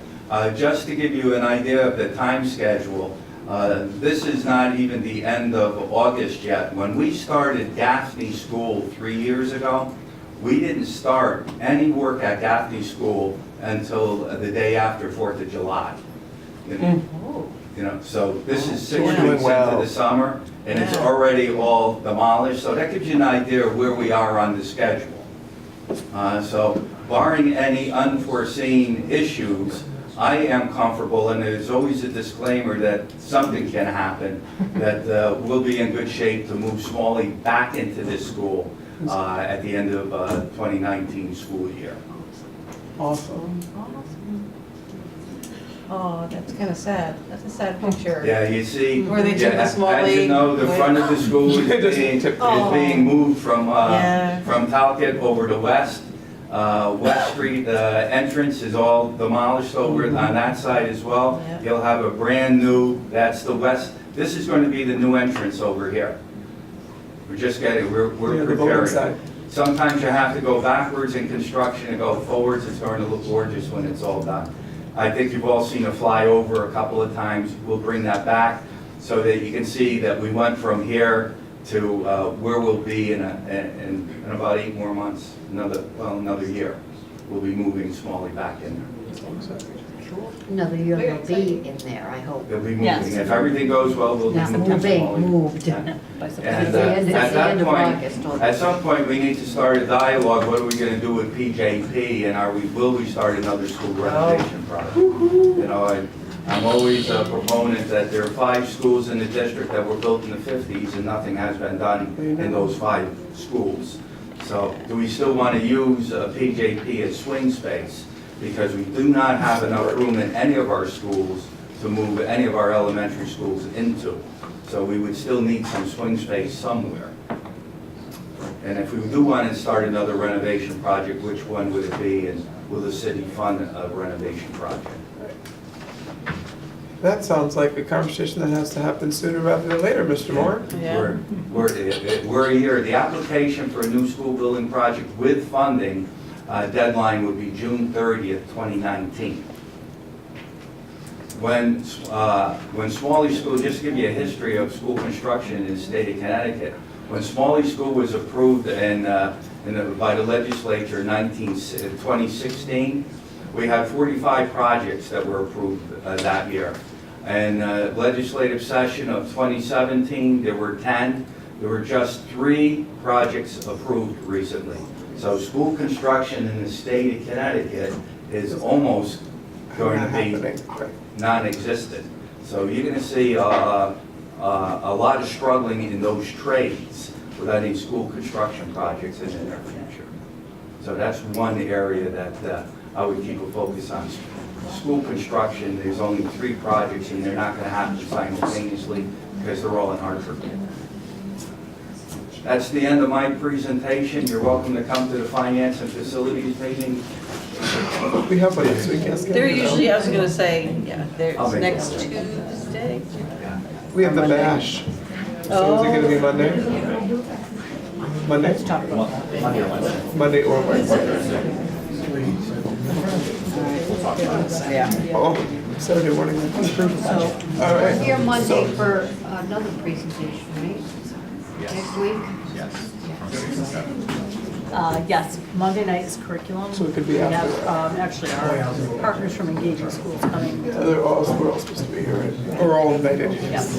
Oh, I don't have anything. Thank you, Ray. And Thank you. we will reach out to Mr. Sanchez. Mr. Sanchez. Very shortly. And just say, I know he's interested and he wants to be kept part of the loop, so we'll invite him in to sit. Yeah. I think. And we go over this every month at the school building committee meeting.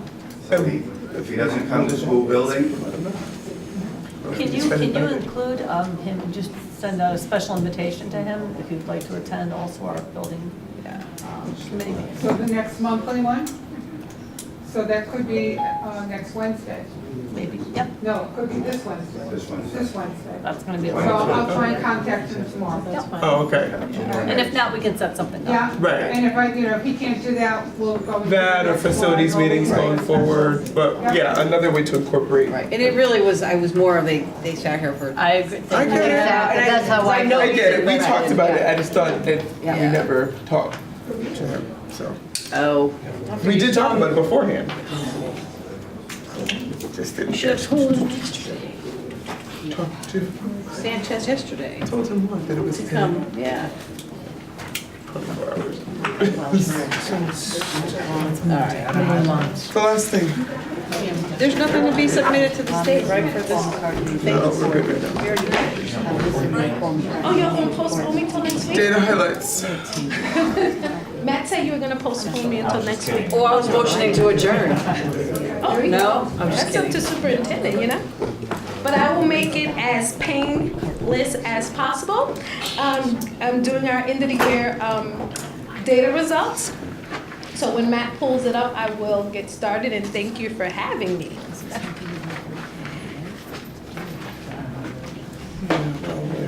So I'll just start quickly with our district's 5-year plan related to our talent, academics, climate and culture, operations and partnership. If you're familiar with the district's 5-year goals, they're aligned to that.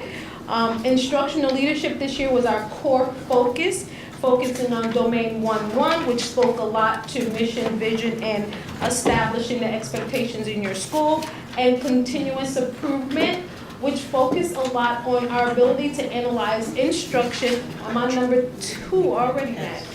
Thank you, sweetie. And to adjust the instruction to meet our kids' needs. And there it is.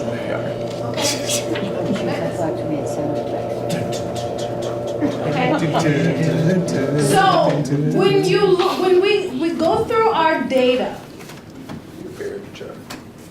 our data currently is why we have embarked on the redesign. So there should not be any surprises as to why we are heading down this redesign. with the notion and idea that we need a different approach to leadership, teaching, as well as learning. So, our first goal is related to chronic absenteeism, and if you look at the 3-year trend, our goal for this year was to go from 19.6 to 18.6, and from 17-18, our end was 21.10. Even in that, we've had some highlights. So the goal for each school is to be at 10% of chronic absenteeism at each school. Howes, Smith, and Jefferson has been at or below that 10% for 3 consecutive years. De Loretto has been at less than 10% for 2 consecutive years. So that just lets us know that it can be done in terms of achieving that goal. The State Department of Education, we had 3 progress monitoring meetings during the school year.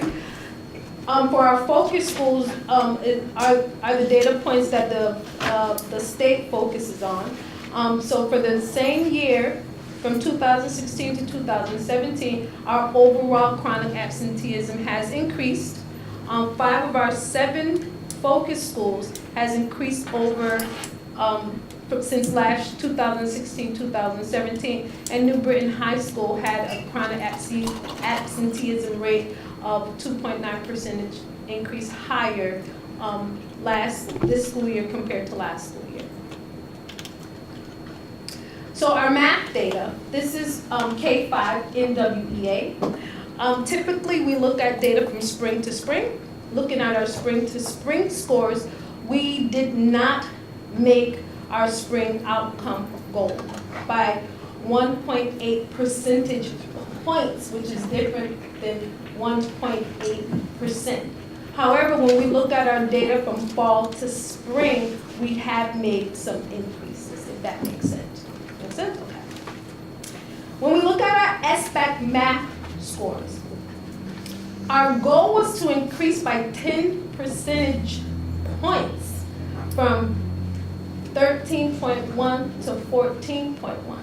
So when you look at our data over time, just by grade levels, you will see, if you look at 3rd grade, 2016, 2017, 2018, we're not making any gains. If you look at it from cohorts, our grade 2, grade 3, 2016, 19.1. Those students in 4th grade, 13.3. Those students in 5th grade, 11 percentage points. Thus the redesign, if you look at it, cohorts compared to year to year. Make sense? Yes. Okay. Whew, I heard Nicole go, whew. So NWEA, math, Transition Center North End has increased percentage of students who are proficient. Smith this year for NWEA, they accounted for their loss for the 2016-2017 school year, as well as yielding a 5.74 percentage growth. So Smith did a lot of really good stuff this year for math. And they were using ST Math. When you're looking at our SBAC scores, overall we're showing less than 1% increase over a 3-year period of time. Our cohort grade results are not significant and they typically decrease. And our year-to-year data results are not significant as well. Our reading data, again, K-5, same thing. Spring to spring, we did not make that goal. However, when we look at our fall to spring, we show more growth. Looking at our SBAC data, grades 3 through 5, the same thing. If you look at it grade to grade, 2016-2017, 25.1, 2017, 20%, 2018, 20%. We look at our same 3rd graders, 2016, 25%, 25.1%, as 4th graders, 19.6%, and again, 2018 as 5th graders, if we're following them in terms of that cohort, only 25% of our little ones are at or above that meeting that achievement. So over time, go back, Matt, you will see even accounting for some little growth, if we're making up for it, overall over a 3-year period of time, we're less than half percentage of growth. Thus the redesign, so I'm going to continue to say that. So we do have some highlights. Smalley School this year had a 6% increase in their students at or above the 41st percentile. Smalley did a lot in terms of small group instruction that was very, very focused. North End continued to maintain positive growth despite a decrease in their student performance for the 2018 school year. And our grade 5 continued to show some steady growth from 2016-17, 2017-18. Again, the same results in terms of analysis for our SBAC is overall 3-year growth has decreased. Our cohort results are not significant and they typically decrease. Our state acknowledgements, again, if you notice, they look from fall to spring. District-wide gains from fall to spring in the percentage of students proficient on NWEA at each grade level. Again, Smalley, a focus school, went from 13.8 to 37%. And you can read the rest. Again, the questions for growth for us that was posed to the state was the percentage of students who are proficient on NWEA. ELA is less than 50%. So we're making growth, but we're still not making exponential growth, and thus why we're going to engage collaborative learning time in the district this school year. The acknowledgement for math. District-wide double-digit gains in the percentage of students who were proficient on NWEA EA at the kindergarten and grade 1 from fall to spring. Again, Smith definitely rocked it out this year in terms of their math goals. They used, again, a computerized program called ST-MAP to really support student achievement. De Loretto showed double-digit gains in the percentage of students proficient on NWEA from fall to spring and in kindergarten. I might add too that, one of the, as we embarked on, now we're 3 years into intentional play and really looking at executive function and teaching to that, we are noticing, and again, to E.A. Aschenbrenner's point, the research points to if we improve our students' ability or grow executive function skills in there, we will see an increase in mathematics, which then turns to an increase in reading over time. So I was happy with that. Again, from the state, North End showed double-digit gains in the percentage of students who are proficient on NWEA from fall to spring in kindergarten, grade 3 and grade 5. Smalley continued to show their double-digit gains in the percentage of students proficient on NWEA from fall to spring in grade 3. Again, the questions they've asked us to delve in a little deeper from the state level during our progress monitoring is the minimal increases district-wide in the percentage of students proficient on NWEA from fall to spring in grades 1 and 3, and there were decreases in grades 2, 4, as well as 5. And all of our 4 focus schools showed decreases in NWEA from fall to spring in the percentage of students proficient in 1 or more grades. And so the idea behind our work with the state is they're going to come in to support us with a curriculum audit to figure out those key pieces of why there's so much discrepancy with our student performance. Our middle school pre and post data, our first year embarking on our benchmarks. So here are some of the results. And I will err on the side of caution with some of these data results for maybe one school. In particular, it's because of the way the data was inputted into Power School was not done correctly, so it's somewhat skewed. But overall, even in that, the little ones showed lots of improvement from pre and post who met or exceeded those expectations. So again, how students outshine a lot of the other middle schools. Again, if you look at the SBAC data, and I Go back to intend... the one before. I'm trying to figure out what this... So the first bar is the math. Yeah. The second bar is the ELA. The third bar is the science, and the fourth bar is the social studies, because the middle schools, they had pre and post in each of the subject areas. So, for example, we'll take De Loretta from pre to post. They had like a 6.5% increase. Their ELA scores, I will tell you, the teachers did not input the data correctly. So I know that for De Loretta is not correct. So that's why when you look at HALS, that's more representative of what those kids performed and how they performed in each of those categories. Meryl, is that okay? Yeah, we were talking about pre and post, but this is a point in time. Yes. We didn't show the pre. We You didn't show the just pre. the Pre-post is not Okay. on here. Right. She's showing the percentage gain, 6.49. Okay. So we don't have the free and No. right. Sorry. Okay. That's a percentage That gain, was that's, No. met or exceeded expectations. Right. At Right. the Right. like But it's almost like the inaccurate. post. I Right. didn't give the pre, I'm sorry. No, that's okay. Okay? Okay. So from our conversations this morning, I, with the administrators, wanted to, so I put the 5th grade on the 6th through 8th intentionally, because if you will notice, if we had our 5th grade as a cohort going into 6th grade for ELA, so we had 20.3% of the little ones who are meeting the expectation. Then as typically going into the 6th grade, they 17.8 and then 22. So even though it's not a lot of growth, what's happening with our 5th graders as they're going into 6th grade and so on and so forth. So looking at that trend as they're transitioning from 5th grade going into the middle school is something that we need to take a look at all times, if that's going to be the trend of our 5th graders transitioning to the middle school.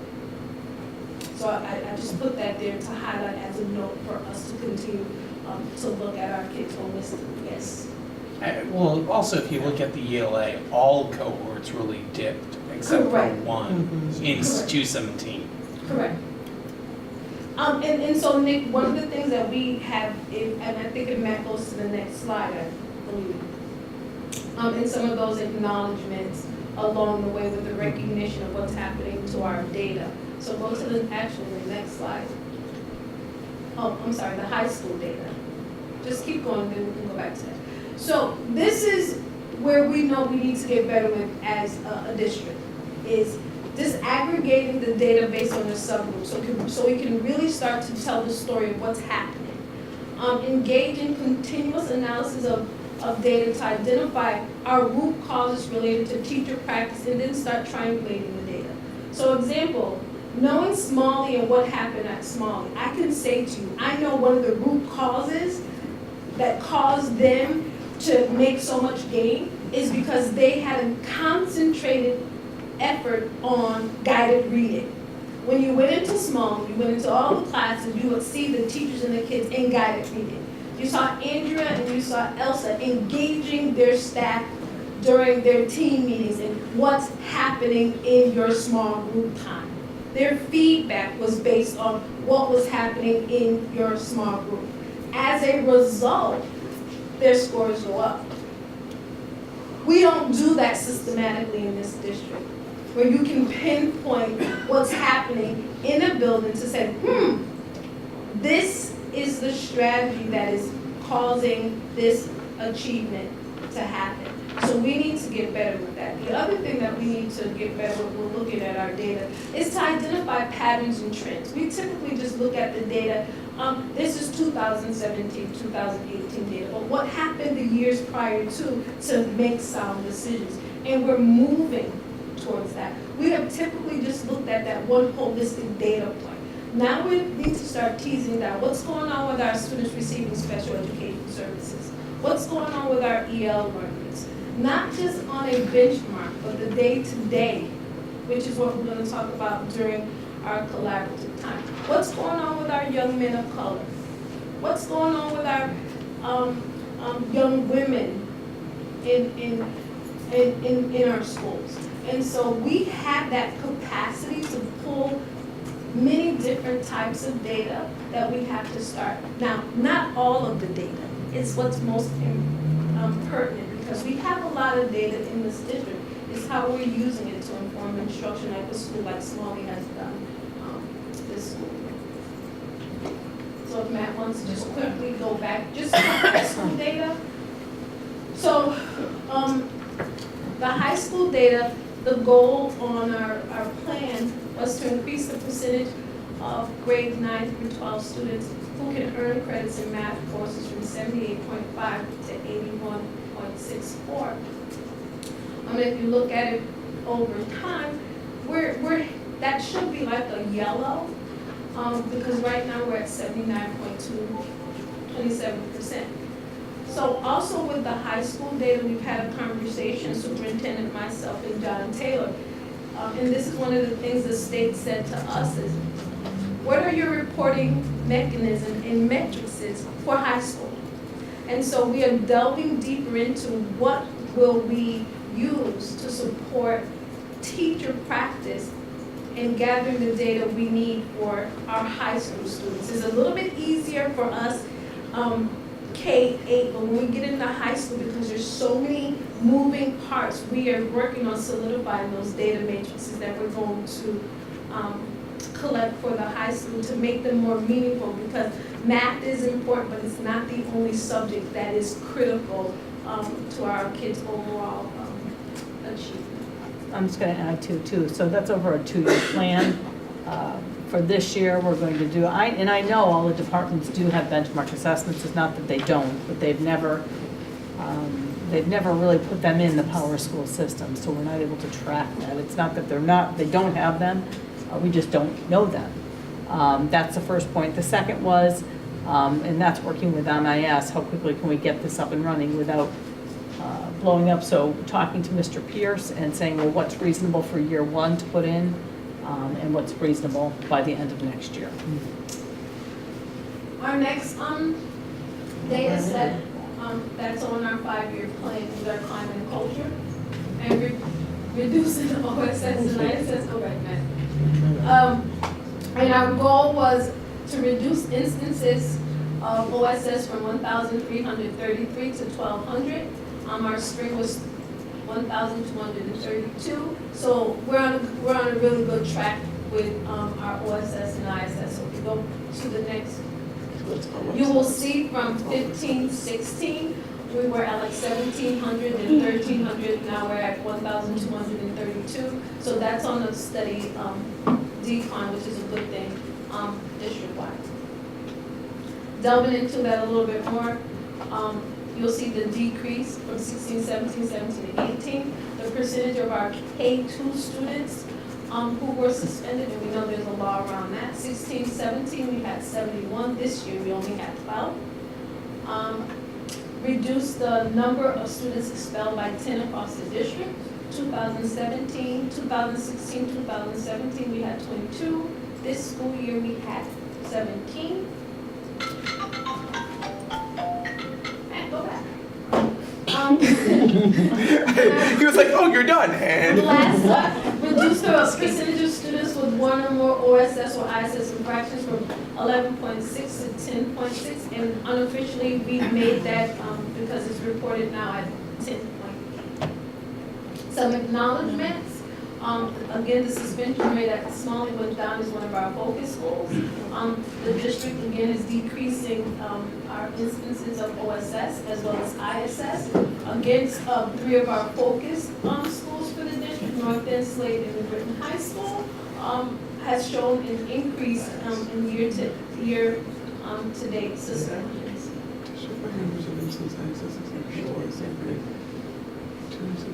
Wait, go back 1 second. It's the same thing as the previous slide. No, I know. No, ISS wasn't on the previous slide. It was those OSS. I mean the ISS one. Yeah. That was given to us from the state. So those may not be official yet, the ISS ones. Right. So OSS went down, but ISS went up, which is there is a correlation there. Keep them home. Right. We're just going to fix what's happening. Now they're in. Now what? Now we have to fix them. Right.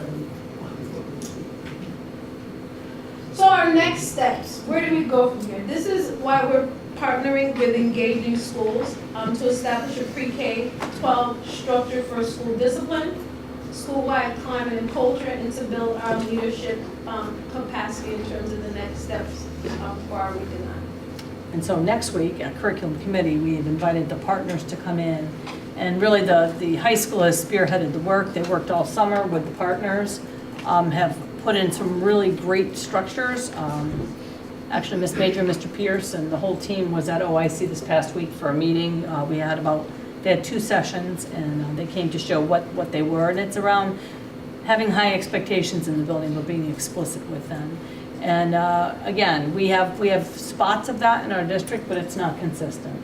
And it begins with having a culture of high expectations for all and a climate of feeling safe, but having high expectations, both academically and emotionally in our buildings. So that's their strength, Engaging Schools. And so they started at the high school, and we said, well, if we're doing this in the high school, and we're not doing this in kindergarten through grade 8, when we send the kids their freshman year, what good is it? Because they're gonna come not having had that same kind of high expectations in every building. And it's a way of standardizing what's happening in all of our buildings in one suite. So that's what next Monday night brings. And we promise to be out earlier than this. Any questions? I hate to have one this late, but I was going to ask about the drop in OSS before you showed the ISS numbers to ask if you know, you have pinpointed what has been the cause of the drop, which is a good thing, but what is the cause? And then seeing the increase in ISS, you know, I'm concerned that it's just a different, giving a different consequence rather than addressing the root of the problem. That's been our discussion. That's been a part of our discussion as well. So that's one of the reasons when we looked at the admin evaluation, we decided to really tease that 50% out. A part of the work also is looking at those root causes and pulling more of the review 360 data that actually talks about the day-to-day behavior referrals, and looking at that in a different light, because you are right, we're not sending them home, but we're doing ISS. So what's really happening in this entity of ISS? And what are we doing as the high school wanted to do in terms of creating an environment in a space where you can restore and then send kids back with a set of skills to be successful when they return into the classroom. 10 times out of 10, it's the same children who are engaging in ISS. And so that's a part of the work with Engaging Schools, is to have those difficult conversations with administrators and with teachers. So it's not about meeting the goal of, I have to only have 6 ISS or OSS, because then I'm going to make my goal or my admin value. And those are some real conversations that happen with administrators, but they would keep 15 kids in the office because I have to meet this goal. It's starting to think differently about the data, and most importantly, what we're doing with our kids on a day-to-day basis. And that's a part of the work with Engaging Schools that actually couples with the work on Boys Town that we're working with to start thinking differently. Here is a data point, but let's look at your referrals. Because when I looked in review 360 around in June-ish, we had 1,272 instances around stuff that, at least for me, if you know the kids well enough, some of those things, and just because maybe little Nikki is very busy, so what did you put in place for her instead of sending her to ISS? So that's also a part of the work of Engaging Schools this year, is authentic tiered support, right? And I look forward to a comprehensive look at all of this, right? Curriculum affects engagement, behavior, and so on, really starting to think about having culturally relevant curricula, staff that is trained in understanding all our students and where they come from, and not constantly sending, certain behaviors that they're misunderstanding or whatever, right, for subgroups, and just that whole comprehensive piece of moving away from data-driven to data-informed, right? So that's kind of what I... Well, I mean, in this year, too, one of the things that we purpose is Dr. Tucker reached out to some of her contacts, and the admins will actually receive some training on becoming culturally competent leaders. And it's not going to be a one-shot deal. We actually have the woman, Dr. Not Dr. yet. Rebecca Good will be coming in multiple times during the school year to work with our administrators for that reason. And it's really just changing that mindset of not pulling, again, that holistic data, but let's just talk about your students receiving special education services, and they're busy, some of them, and they have BIPs, and they have behavior plans. If you implement those well, then guess what's gonna naturally happen? Those referrals should, and I know they will, dip. So we're gonna get into a lot more of those intense conversations and data, being more data informed with our administrators. And it's helping our teachers and our leaders understand that none of us change overnight, and that gradual decrease in particular behaviors is a positive, right? And you don't go from 100 down to 0 overnight. It takes years to develop habits. It takes years to break them, revise those habits, right? And so it's that. It's not either or anymore. It needs to be a continuum. And we're on a journey. This is a journey, and it's going to be a tough year for our leaders and for our teachers. It is, and that was part of our talk today.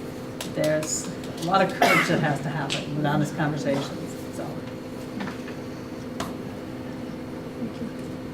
thank you. You're welcome. Way to end on a high note. All right. Motion to adjourn. Violet will second it. Do we have to? Can I get a second? No, you don't need it. Second. No, I don't know. Second. That's okay. It's understood.